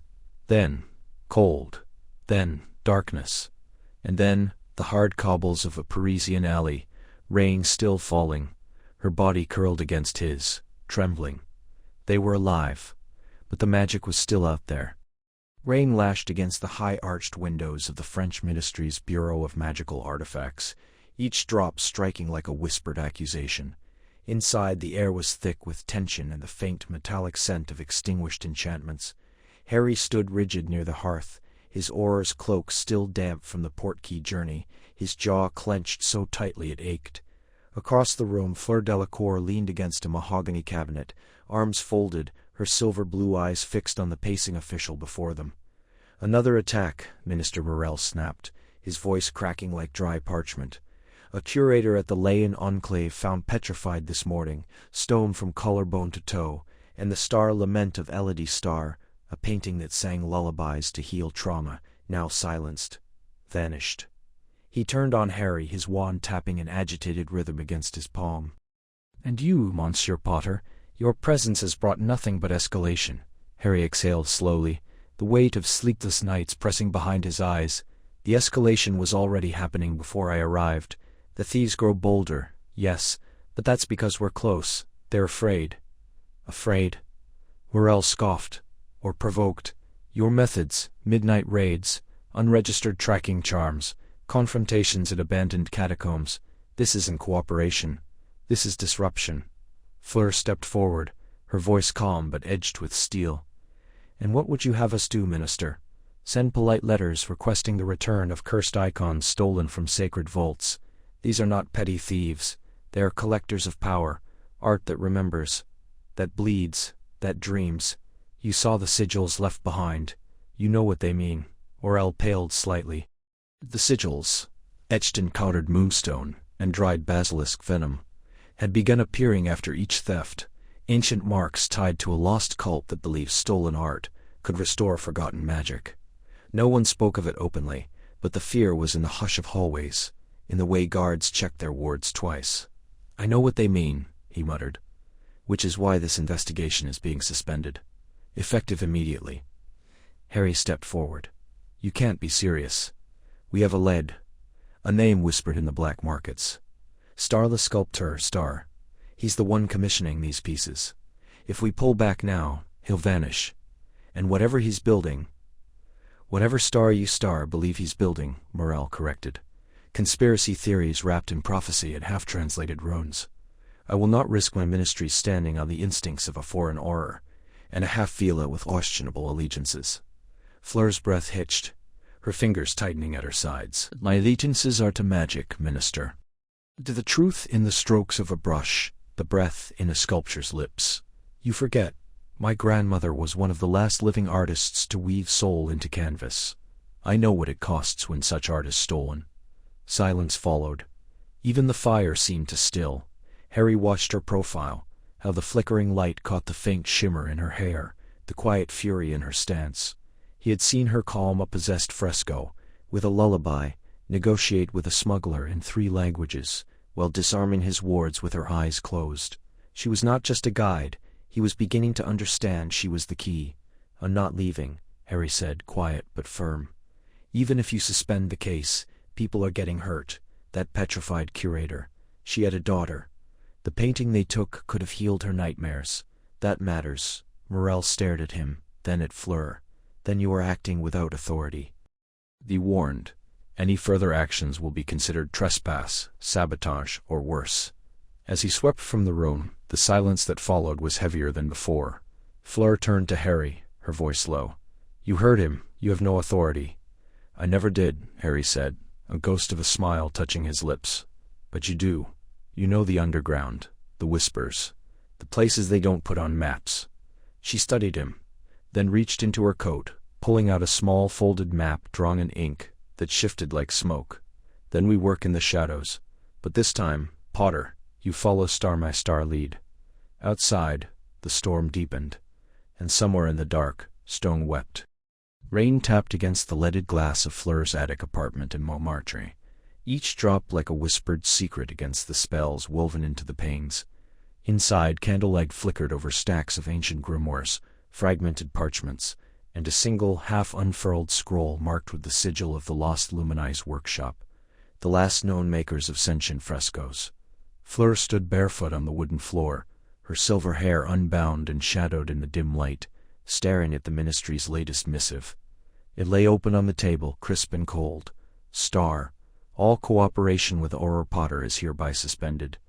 Agent Delacour is to cease all investigations into the stolen artworks immediately. Further action will be considered treason. She exhaled slowly, the breath fogging the cold window pane. Below, Paris slept beneath a veil of mist and enchantments, but she felt wide awake, too awake. Every instinct screamed at her to walk away. To fold the scroll, seal it, and retreat into the quiet life she'd built. Curator by day, scholar by night, untroubled by ghosts and curses.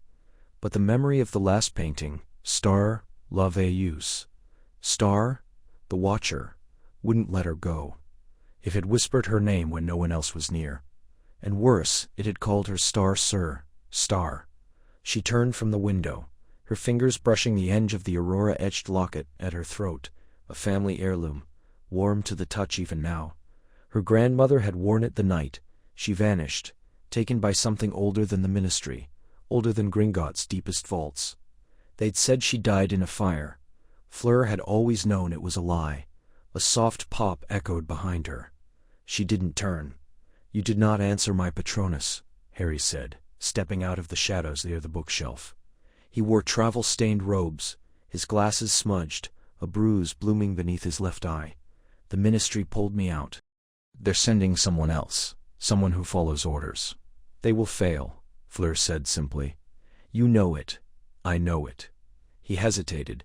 "Then why aren't you answering?" She turned finally, her eyes pale blue and steady. "Because I am choosing Harry, not obeying, not hiding. Star choosing, Star." She crossed the room in 3 strides, pressing a folded map into his hand, marked with a single red star near the Carpathians. "The last piece is there. The Mirror of Sighs. It was stolen from a monastery in Transylvania 2 weeks ago. No one knew it was gone, until it began to dream." Harry stared at the map. "You've known this for days." "I waited," she said, "to see if you would come. And you did. That tells me something." "What does it tell you?" "That you don't believe in endings," she said softly. "Only in choices." A silence settled between them, thick with everything unsaid. The nights spent deciphering cursed scripts by firelight, the way he'd shielded her from a rogue golem in Prague without hesitation, the warmth of his hand on hers when they'd stood before the ruins of the luminized chapel. She had told herself it meant nothing. But now, with the world poised to burn, she could no longer lie. "If we go," she said, "there will be no return to who we were. The ministry will call us enemies. My family may disown me. And if we fail—" She didn't finish. Harry stepped closer. Rainlight caught the edges of his scar. "Then we'll fail together." She smiled then, not the polished smile of the Triwizard champion, but something raw and true. "You are impossible. You know that?" "So I've been told." He reached for her hand. "But you're still here." Fleur closed her fingers around his. "I am." Outside, the wind stirred the rooftops. And far beneath the city, in forgotten catacombs, something ancient began to stir. A painting without a wall, a voice without a mouth, waiting. The air beneath Paris tasted of damp stone and centuries. A narrow beam of lumos light cut through the blackness, trembling slightly in Harry's outstretched hand. The catacombs breathed around them, cold, ancient, alive with silence, that pressed against the ears like cotton soaked in shadow. Fleur moved ahead, barefoot despite the chill, her silvery hair glowing faintly as if charged by moonlight. She didn't need a wand. Her fingers traced the curved wall, whispering in a language that made the bones beneath their feet.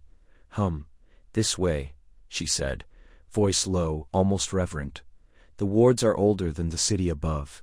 They know me, or they remember my blood." Harry frowned. "Your blood?"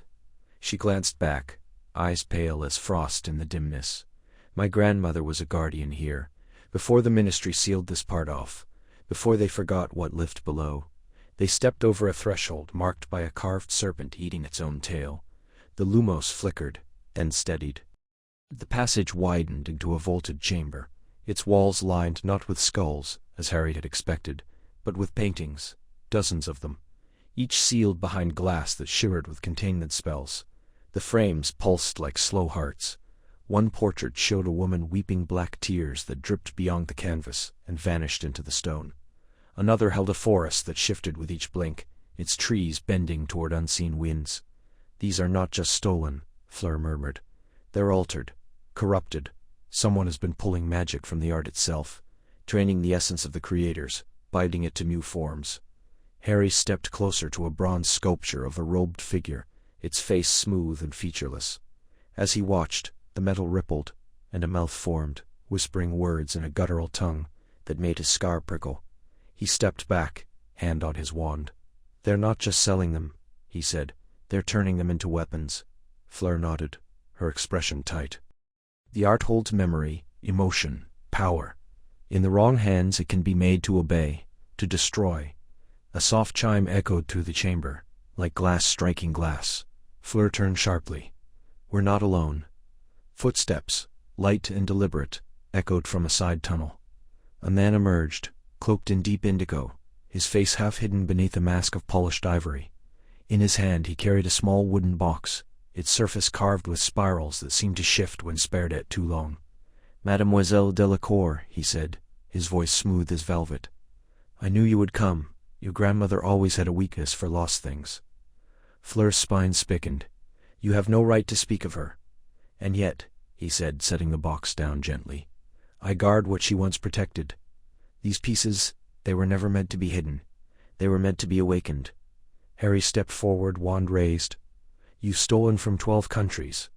You've cursed innocent people with unstable magic. That ends now." The man tilted his head. "Innocent. The ministry buried this art, because they feared it, because they could not control it. But magic like this, true art, born of sacrifice and soul, cannot be caged. It must evolve." Fleur's voice was ice. "You're not evolving it, you're twisting it, using it. And you," the man replied, "pretend to protect it while doing nothing. You hide in museums, in libraries, letting the magic die in silence. I am giving it purpose." Harry felt the air thicken. The paintings around them began to shudder. One frame cracked. A scream tore from the canvas. A sound that wasn't sound, but a vibration in the blood. Fleur raised her hands and the silver light spilled from her fingertips, weaving through the chamber like thread. "Then you'll have to go through us." The man smiled. "I was hoping you'd say that." Rain tapped against the stained glass dome in jagged rhythms, each droplet magnified by ancient enchantments into the sound of whispered warnings. Harry stepped over broken mosaic tiles that coiled like serpents when disturbed, his wand tip glowing faintly blue. The air tasted of damp parchment and something sharper, ozone, or perhaps magic unraveling. "This place should not exist," Fleur murmured. Her voice threaded with awe and dread. She moved ahead of him, silver hair catching fractured light from a mural that bled crimson across the floor. "It is not on any registry, not even in the old grimoires." They stood in what once must have been a grand gallery, walls lined with frames that pulsed like living hearts.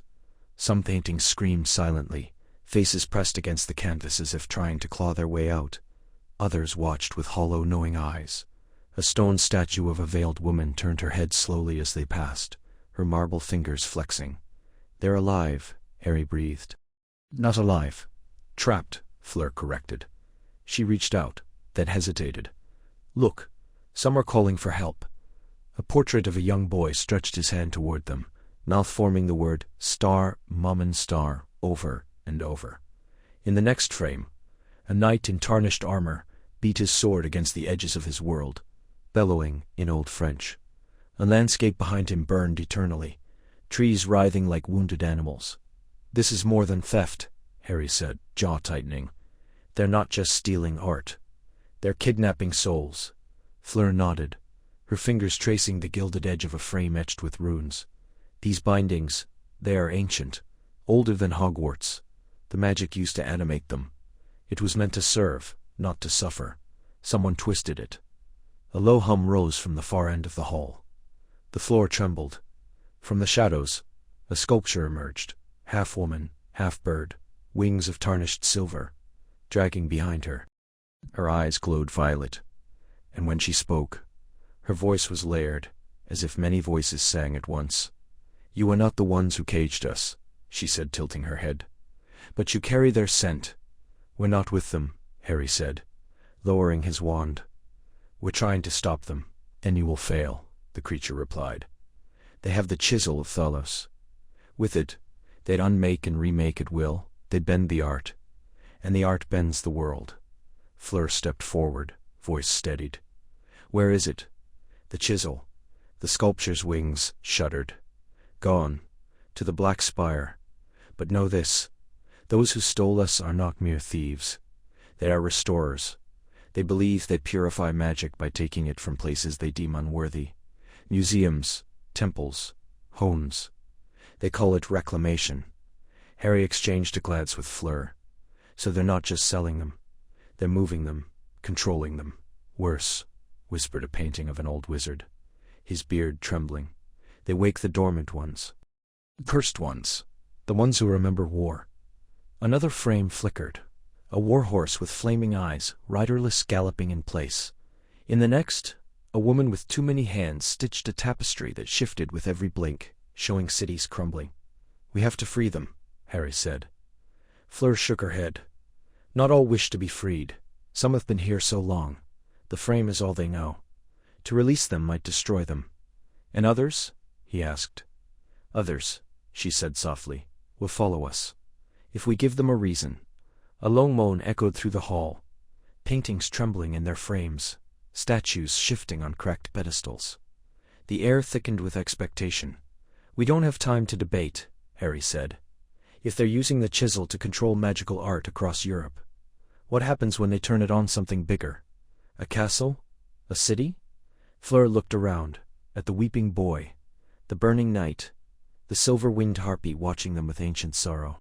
Then we become the thieves, she said, and we steal back what was never theirs to take.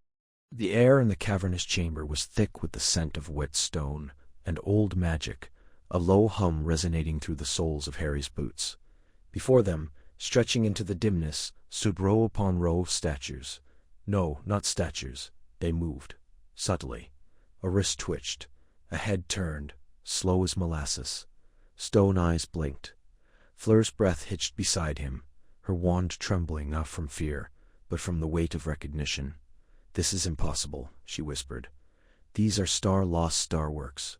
The star-weeping dryad star from Leon, the star-singing gargoyle star of Prague, all thought destroyed during the purge. Harry tightened his grip on his wand. They weren't destroyed. They were taken. A figure emerged from the shadows at the far end of the hall, a man wrapped in a cloak of woven moonlight and ash, his hands long-fingered and stained with clay and something darker. His face was lined, his eyes deep-set, but there was a fire in them that burned like old embers. You should not have come, the man said, his voice like stone grinding against stone. But I suppose it was inevitable. Fleur Delacour, you always saw too much. Fleur stepped forward, her voice steady despite the tremor in her hands. Etienne, you were presumed dead. The French ministry mourned you. Your star family star mourned you. My family? He laughed, a dry, crumbling sound. My family was art, and art was being star, caged star, locked behind glass, silenced, frozen, murdered by bureaucracy and fear. They called me a master artisan, then forbade me to star create star, to star awaken star. Harry's step starred Fleur, to stole, awaken star. Harry's step beside Fleur. You stole, you broke laws, people were hurt. Hurt. Etienne's voice rose, echoing. Tell me, Auror Potter, what is more cruel, a broken window, or a masterpiece screaming silently in a vault for centuries? These works, they star, dream star, they star-ache star, they star again, this star. Akierum Greth, one of the nearby statues, a marble woman with vines curling around her arms, turned her head fully now. Her lips parted. A single, pure note rang out, filling the chamber like a lullaby from another age. Fleur's eyes glistened. You awakened them, using the old magic. The star sculptor's breath star. It is not forbidden, Etienne said, only forgotten, because the ministry fears what it cannot control. Living art cannot be catalogued. It evolves. Its star chooses star. Quote. Harry felt the tension in his chest. He'd seen cursed objects, dark magic, but this wasn't dark. It was wild, unruly, alive. You can't just take them, he said. People care about these works. They're part of history. And history is a tomb if you let it be, Etienne countered. I did not steal them to hoard. I awakened them. I star-freed them. Look around you. Do they seem imprisoned? Dryad wept real tear that turned to moss where they fell. The gargoyle stretched its wings, stone grating, and let out a low, joyful hum. Fleur's voice was soft. And now, what do you intend? Etienne's gaze softened. I will take them beyond the reach of your laws, to a place where magic still breathes freely, where art is not a relic, but a companion. Harry raised his wand. I can't let you go. Fleur placed a hand on his arm. Harry, I have a duty. And what of their star right to live? She asked, nodding toward the statues. Is justice only in rules, or also in truth? The silence stretched. Etienne watched them, waiting. Then from the shadows a flicker, movement, not statues. Figures in ministry, robes, wands drawn. Reinforcements.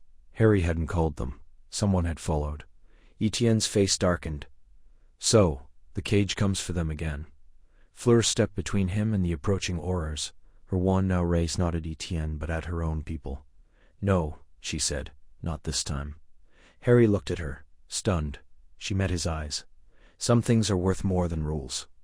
The statues began to move in unison, slowly at first, and with growing purpose. The Dryad reached out a hand. The gargoyle spread its wings. The air shimmered with latent magic. Etienne smiled, a sad, knowing thing. Then fly, he whispered. All of you, star fly star. Rain lashed the cobbled courtyard of the abandoned Chateau de Vermont like silver needles, each drop sizzling where it struck the cursed bronze sentinels now marching in formation. Harry's breath came fast and white in the cold, his wand gripped tight, the wood humming with exhaustion. Around them the air shimmered with broken enchantments, shards of color flaring like dying stars as ancient spells unraveled or twisted into something new, something violent. They're not just animated, Fleur said, her voice low and urgent beside him. Her French-accented English talked with focus. They are star-possessed star, the magic stolen from the paintings.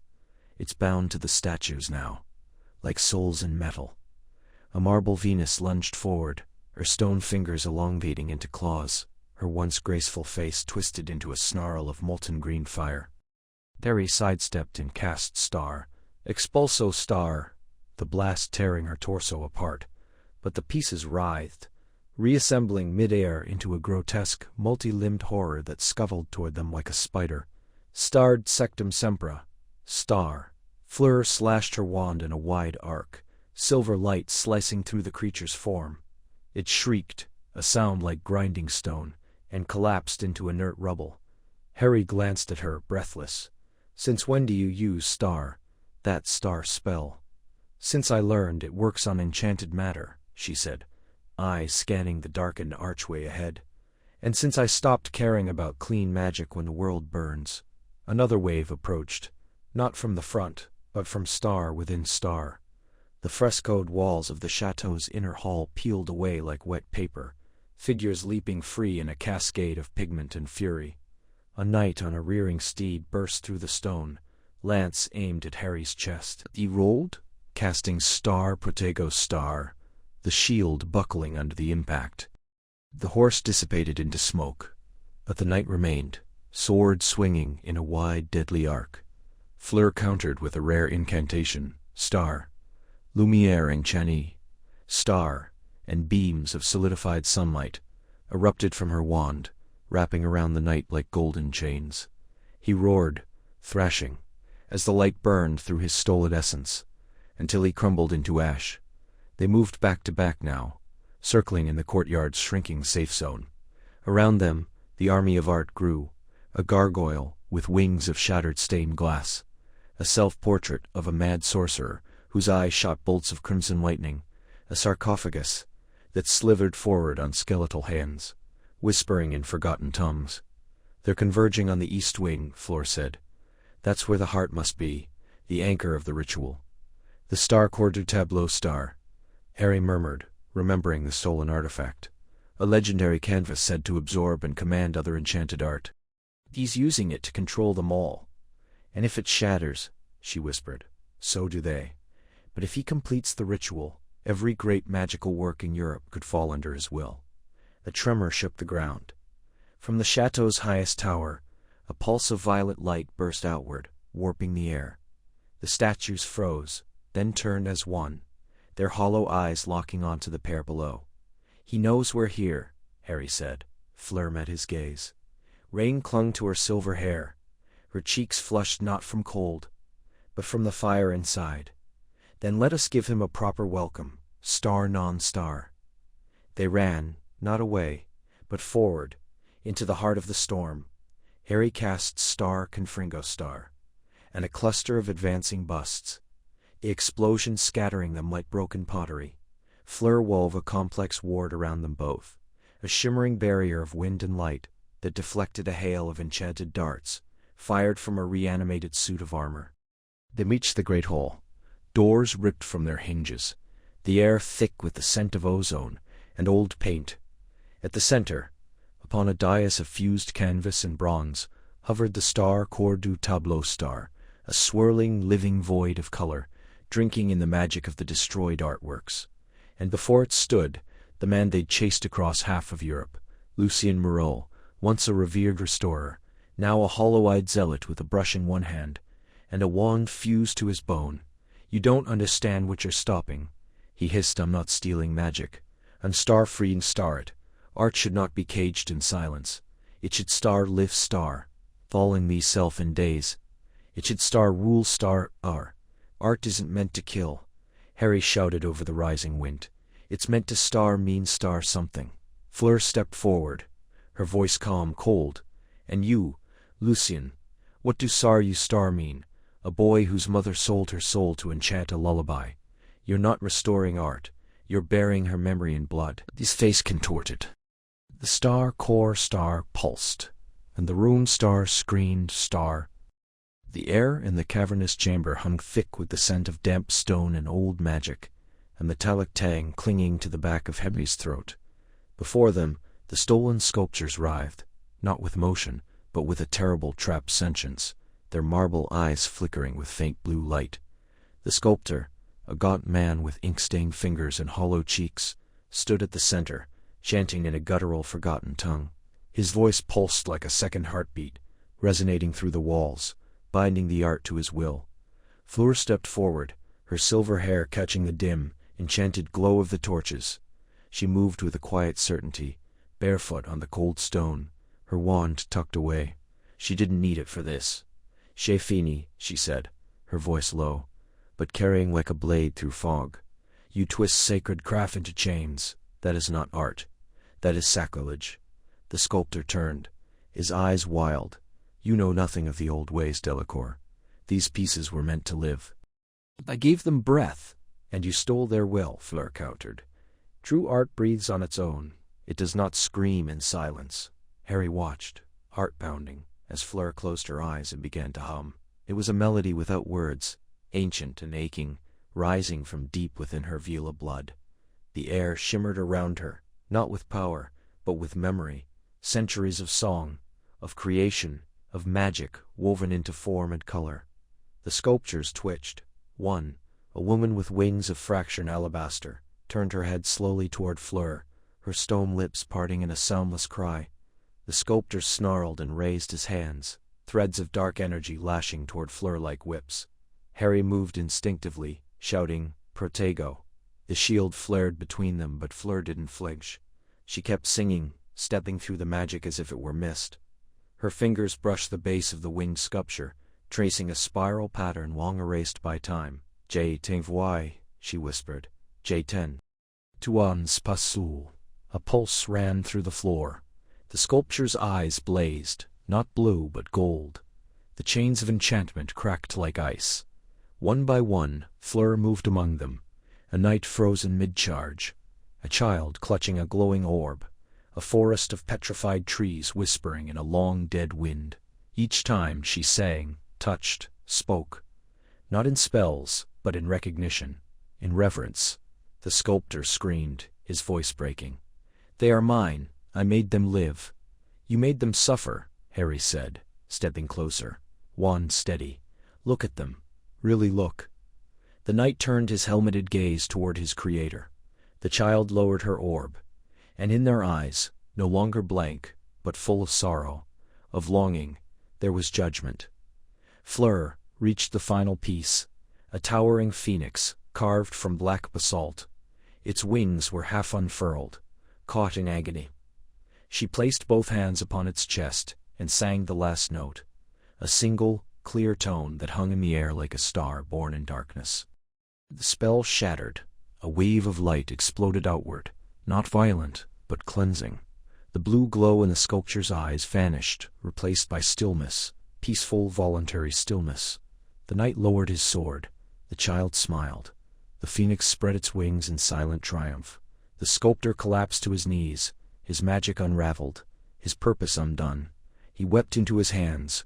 Fleur swayed, suddenly drained, and Harry caught her before she fell. Her breath was shallow, her skin cool. "You did it," he murmured, holding her close. She looked up at him, her eyes bright with unshed tears. They were never meant to be puppets. Art should free us, not bind us. Outside, the first light of dawn crept through the cracks in the stone. The stolen magic was silent now, not broken. Finally, whole. Dust rained from the ceiling in thick, choking clouds, each tremor shaking loose another cascade of ancient mortar and splintered stone. Harry's wand arm trembled as he held the fractured archway aloft with a desperate star, depulso star, the spell straining against the weight of centuries. Somewhere beneath the rubble, the stolen heartstone pulsed, a corrupted core of enchanted pigment, its rhythm erratic, like a dying heartbeat. "Harry, we can't hold it," Fleur shouted over the groan of collapsing masonry. Her silver hair was streaked with grime, one sleeve of her robes torn open at the shoulder, revealing a bruise already blooming like storm clouds on porcelain. She had her back against a tilting pillar, reinforcing it with a stream of steady French incantations, old lyrical spells that shimmered in the air like gilded thread. Just a few more seconds. Harry gritted his teeth. The stone above him cracked audibly. The shard the size of a cauldron broke free and shattered at his feet.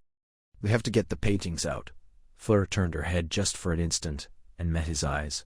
In that glance, he saw not fear, but resolve. "They are not worth us dying for, Harry.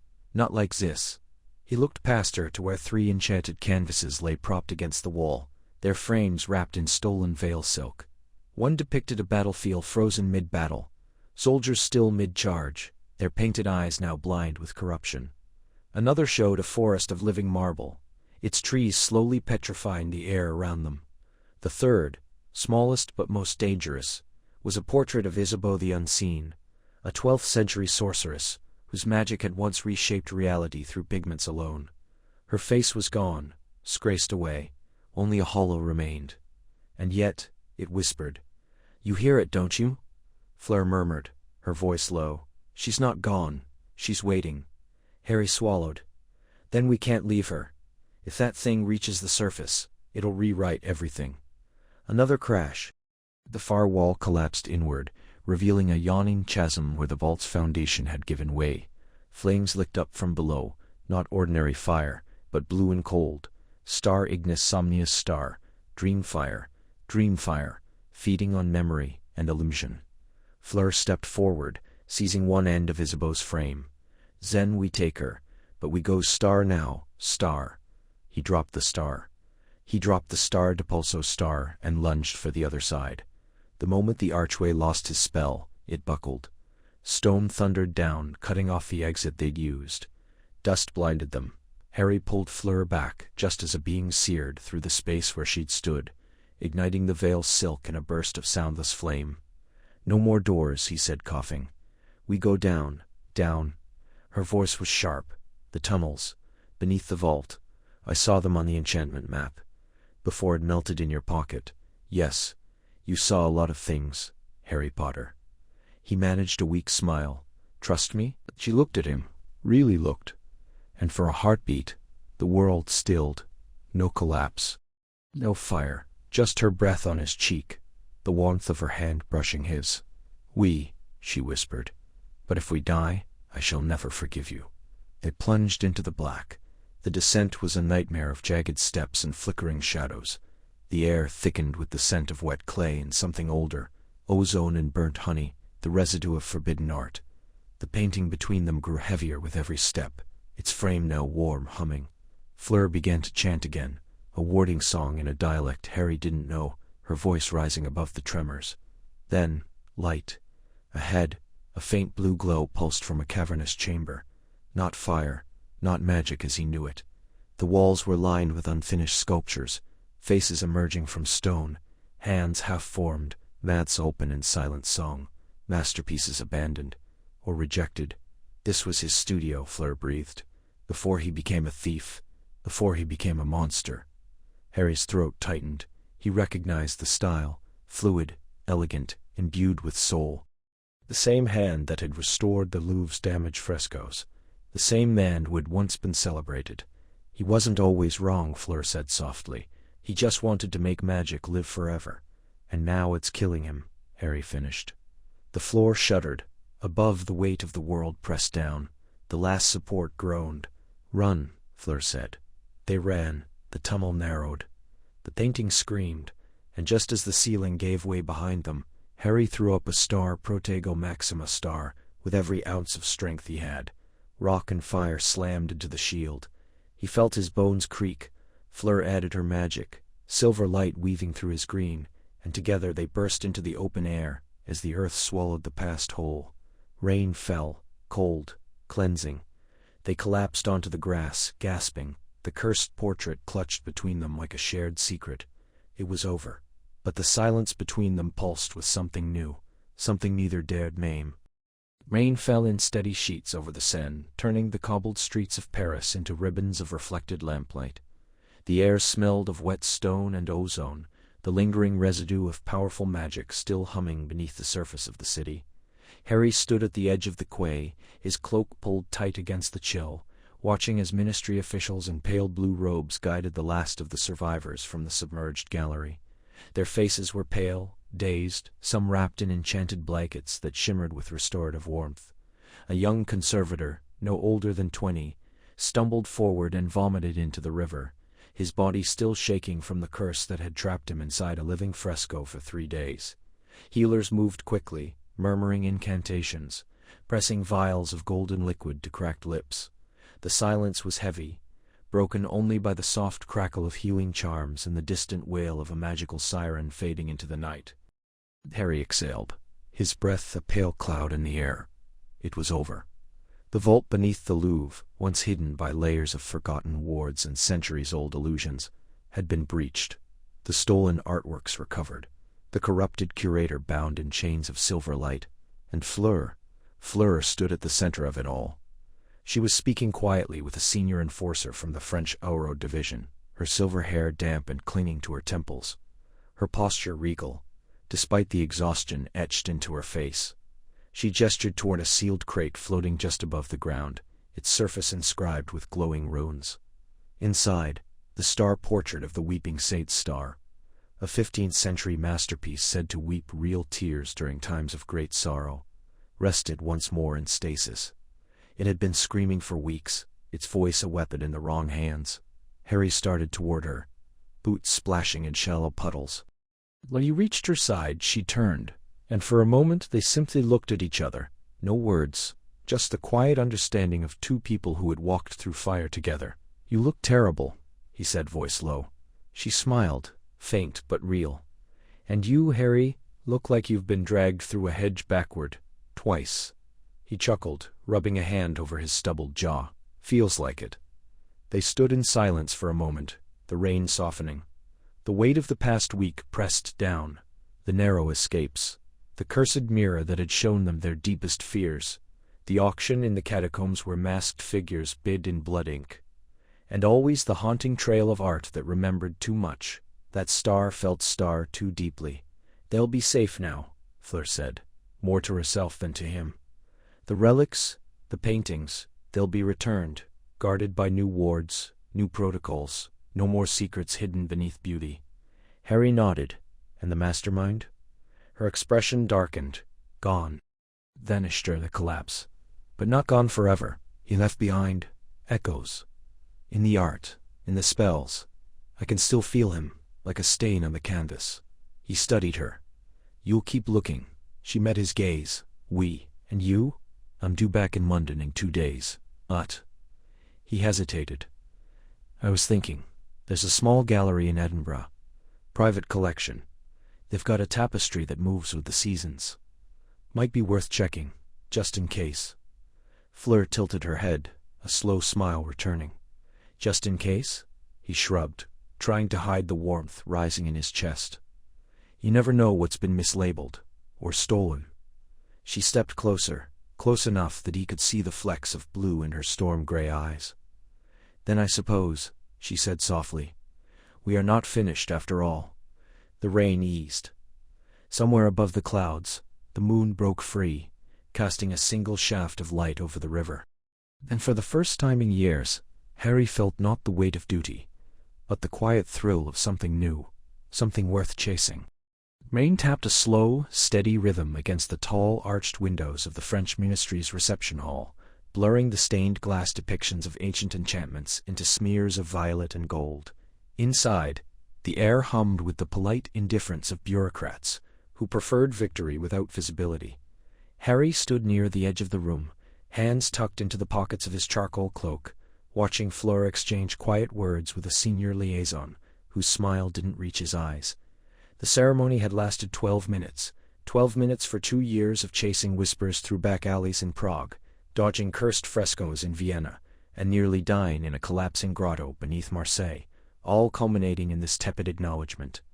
Congratulations, Potter, the man had said, handing over a thin scroll sealed with crimson wax. Your cooperation has been noted. Noted. As if they'd merely submitted a particularly thorough report, not dismantled the smuggling ring that had siphoned magic from artifacts tied to the veil itself. Fleur turned now, her silver hair pulled into a loose knot at her nape, a few strands escaping to catch the candlelight. She offered Harry a small smile, but he saw the tension in her jaw, the way her fingers curled slightly around the edge of her own scroll. She too had been praised with careful restraint, valuable insight, commendable restraint, and the ever-patronizing grace under pressure. They could at least have offered tea, Harry muttered as she reached him. Fleur exhaled, a soft laugh that held no humor. In France, acknowledgement is its own insult. We succeeded. That is enough. Is it? She glanced at him, her eyes the color of storm-lit sea glass. You expected champagne, a parade through the Rue du Sortilège? I expected honesty, he said. That entire operation was run through contacts, star cultivated. Without your knowledge of the underground galleries, we'd still be chasing ghosts. And yet, she said, voice low, the official report credits interministerial coordination, not Fleur Delacour, former Beauxbatons champion, not the woman who once danced through a cursed tapestry to retrieve a stolen incantation. No, just coordination. Harry studied her profile, the sharp line of her cheekbone, the slight tilt of her chin. He had seen her fight with elegance and fury, had watched her speak in hushed cant in back rooms where even Polyjuice wouldn't grant entrance. She belonged to a world he had only glimpsed, one of hidden lineages and blood-deep magic, where art wasn't just admired, it was star-alive star, and often dangerous. They're afraid of what you represent, he said.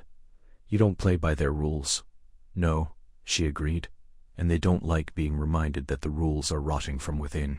The silence settled between them, not uncomfortable, but thick with what went unsaid.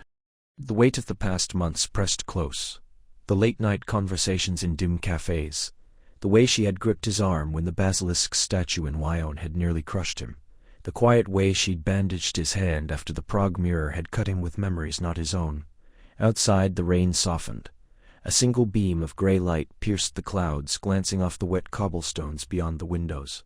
Fleur turned to him fully. They will bury this. Pretend it was minor, but the artifacts, the magic they were draining, it was meant for something far older than theft. You know that, don't you? Harry nodded. And whoever's left will keep trying. Then this isn't over. No, he said, it isn't. She reached into her robes and pulled out her wand, not in threat, but in quiet resolve. Good, because I didn't risk my reputation. and my neck for a footnote in a ministry memo.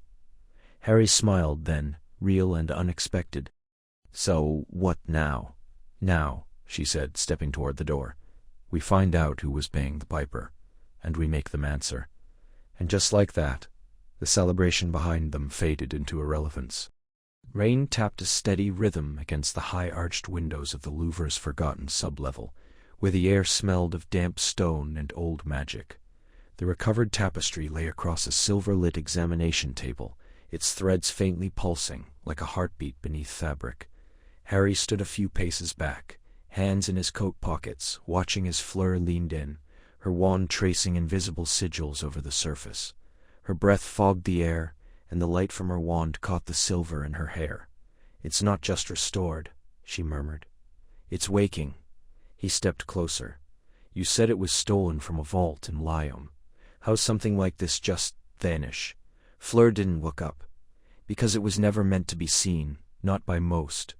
This isn't merely art, Harry. It's memory, a living record of the first weavers, those who stitched magic into cloth before wands were dreamed of." The tapestry had arrived in a lead-lined crate, smuggled back from a Moldovan black market cellar. Its recovery was supposed to be a victory, but the moment the French Aurors unsealed it, the threads had begun to shift, colors deepening, patterns rearranging. Now the central image, a forest beneath twin moons, was slowly peeling itself into 3 dimensions, leaves trembling as if in wind. Harry frowned. "So someone stole it, to wake it?" "No," Fleur said softly. "To prevent it from waking. Whoever took these pieces, they weren't just collecting, they were silencing history." She pressed her palm flat against the tapestry's surface. A ripple spread outward, and the forest scene dissolved into a new tableau, a circle of robed figures, their faces obscured, standing on a hilltop beneath a sky full of burning stars. One held a staff woven from roots and bone, another carried a mask made of molten glass. "This is the conclave of Versailles," they whispered. They were said to have forged art that could reshape reality, but they vanished. Wiped from records, their works destroyed or hidden. And this tapestry remembers them. Yes, and not just remembers. Star honors star honor. It's a memorial, a call. Harry's pulse quickened. A call to who? Before she could answer, the lights flickered. The hum of the protective wards lining the room stuttered, then died. The temperature dropped. Frost feathered across the stone floor, creeping toward the table. Fleur straightened, her wand now raised. "We're not alone." From the shadows between 2 support pillars, a figure emerged, tall, cloaked, face hidden beneath a cowl, threaded with silver thread.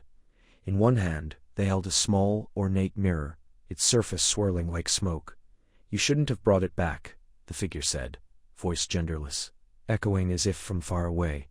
"Some memories are buried for a reason." Harry drew his wand. "Step away from the tapestry." The figure tilted their head. "You think you're restoring art? You're unleashing a curse." The weavers didn't vanish. They were star-sealed sides. And this... They gestured to the tapestry, now glowing faintly blue. "This is the first key." Fleur stepped in front of Harry, her stance steady. "Then why steal the others? If you wanted them safe, why not protect them?" A pause. Then a quiet laugh. "Because someone else was looking, and I had to stay ahead of them." Before Harry could react, the figure raised the mirror, and spoke a single word in a language that scraped against the mind. The tapestry surged star, its threads writhing like serpents. The image of the conclave flared, and for a heartbeat, Harry saw not fabric, but fire. Cities burning, skies cracking, figures with eyes like stars falling to their knees, then silence. The tapestry lay still. The figure was gone. Harry turned to Fleur. "What in Merlin's name was that?" She touched the fabric again, her fingers trembling. "Not a thief. The guardian. And we just helped wake whatever they were trying to keep asleep." Fleur looked at him, her eyes storm blue and resolute. "Or we helped it remember a star." The morning light spilled through the high-arched windows of the Musée d'Art Magique in Paris, gilding the marble floors and setting the enchanted frames aglow. Soft murmurs of wonder rippled through the crowd as visitors moved from one display to the next, their breath catching at the subtle movements within the paintings, willows swaying in non-existent winds, a fox pausing mid-step to glance out with knowing eyes. These were the recovered pieces, once stolen, now restored and returned. The air hummed not just with magic, but with relief. Harry stood near the center of the grand hall, hands tucked into the pockets of his charcoal-gray robes, trying to look like a guest and not an Auror on watch. He didn't need to scan the exits or catalog the faces. This was no longer a case, not officially. But old habits clung like dust. Still, something in the quiet joy of the room loosened the knot between his shoulders. "You look like you're waiting for a curse to fly," came a voice beside him, warm and laced with amusement. He turned. Fleur stood there, silver blonde hair caught in a loose twist, strands escaping to frame her face like moonlight.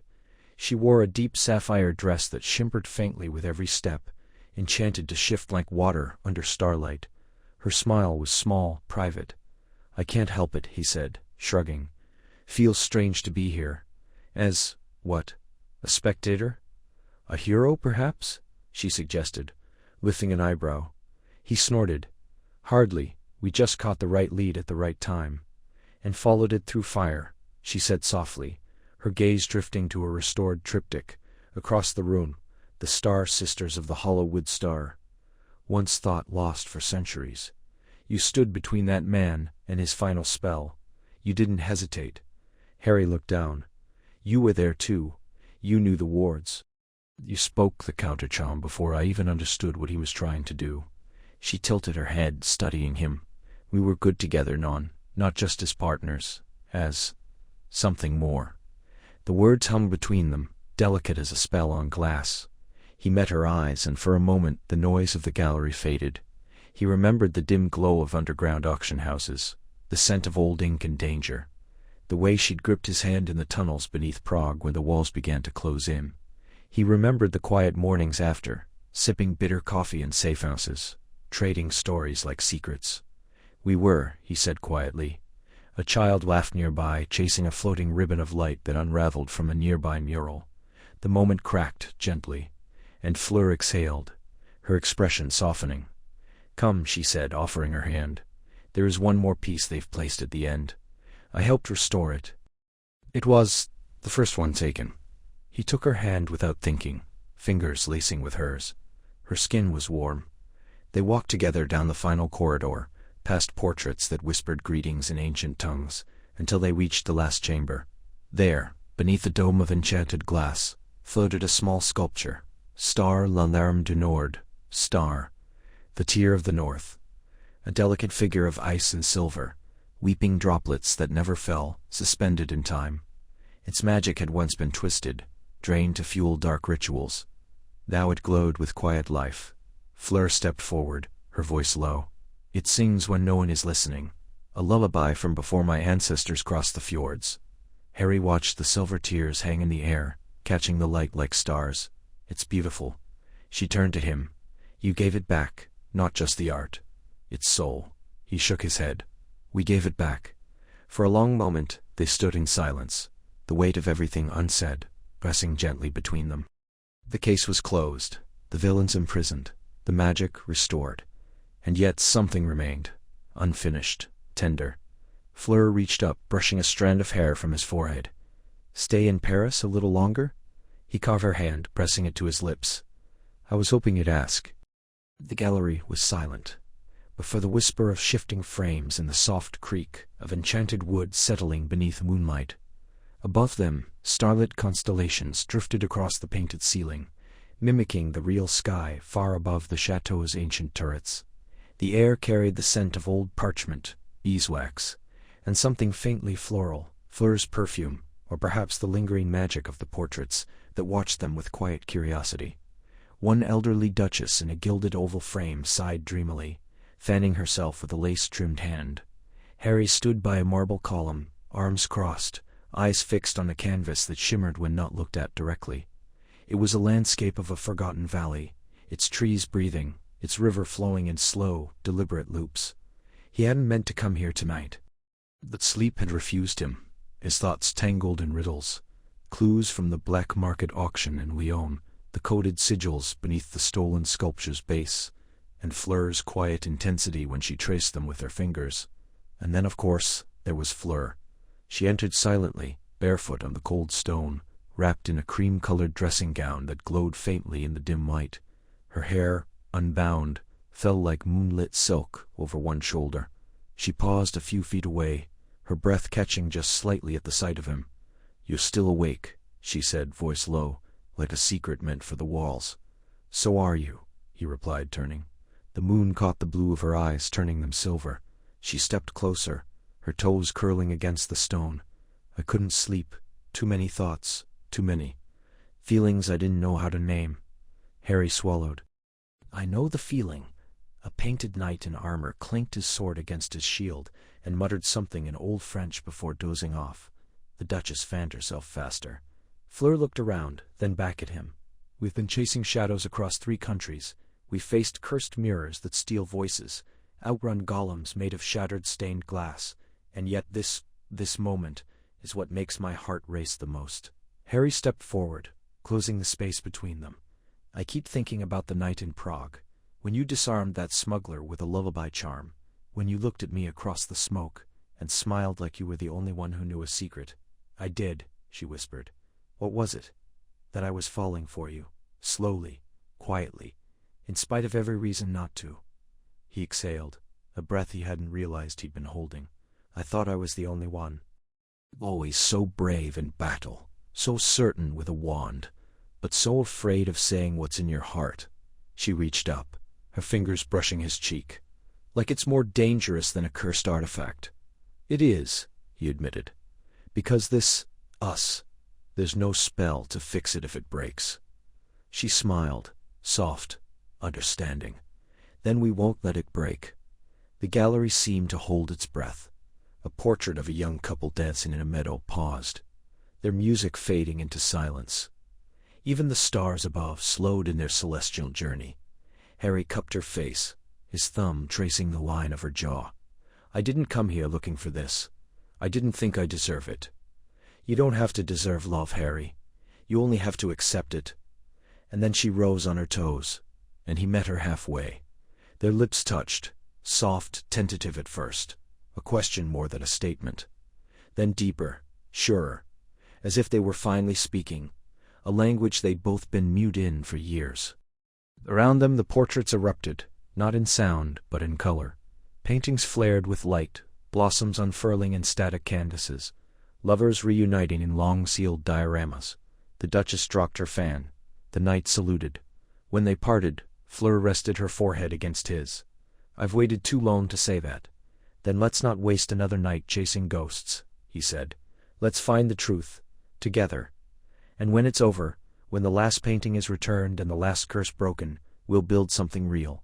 She kissed him again, brief and bright as a spark. "Promise?" she murmured. "Promise."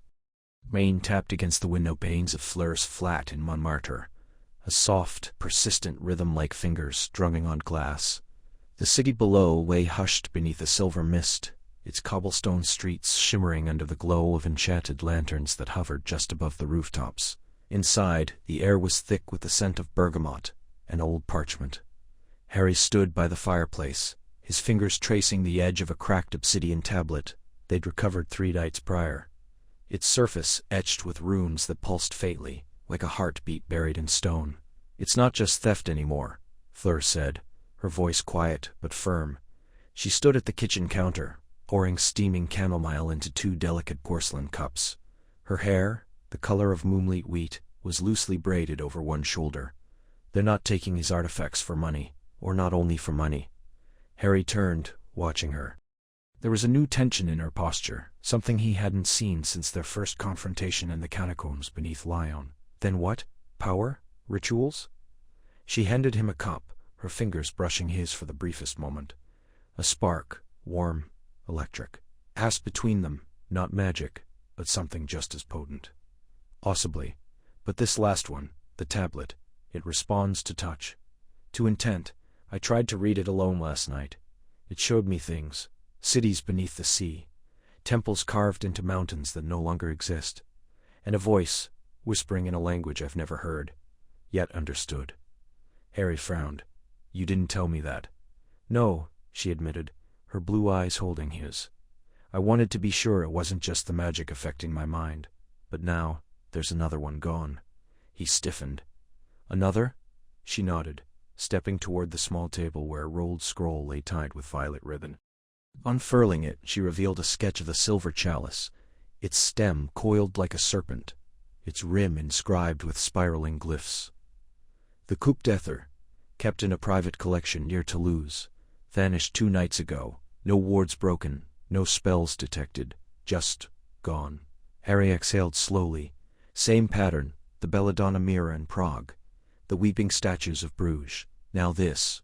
Whoever's doing it, they're not just stealing magic, they're collecting something specific. Fleur's gaze darkened. And they're getting bolder. The chalice. It's not just an artifact. It's a key.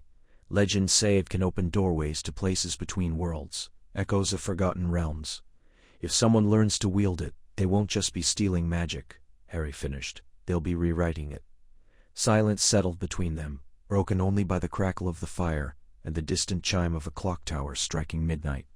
Harry set his cup down, the warmth fading from his hands. He looked at Fleur, really looked. The faint crescent shadows beneath her eyes, the way she held herself as if bracing for a storm.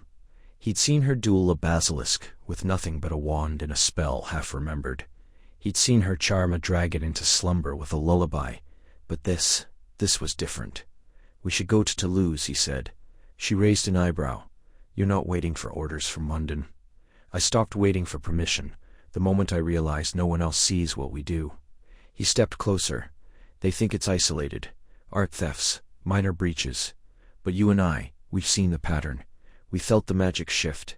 If we don't move now, whatever's coming won't just take artifacts. It'll take everything. Fleur studied him for a long moment. Then, slowly, she smiled. A real one, faint but sure. You've changed, Harry Potter. And you haven't, he said softly. Still impossible to predict. She laughed, the sound like wind through glass chimes. Then it settled. We leave at dawn, he nodded, but didn't move. The space between them felt charged, fragile, as if the air itself knew what was unsaid. Finally he reached out, tucking a loose strand of hair behind her ear. We're in this together, no more secrets. Her breath caught, just slightly. Together, she whispered. Outside, the rain fell harder, washing the city clean. And somewhere, deep beneath the earth, something ancient stirred.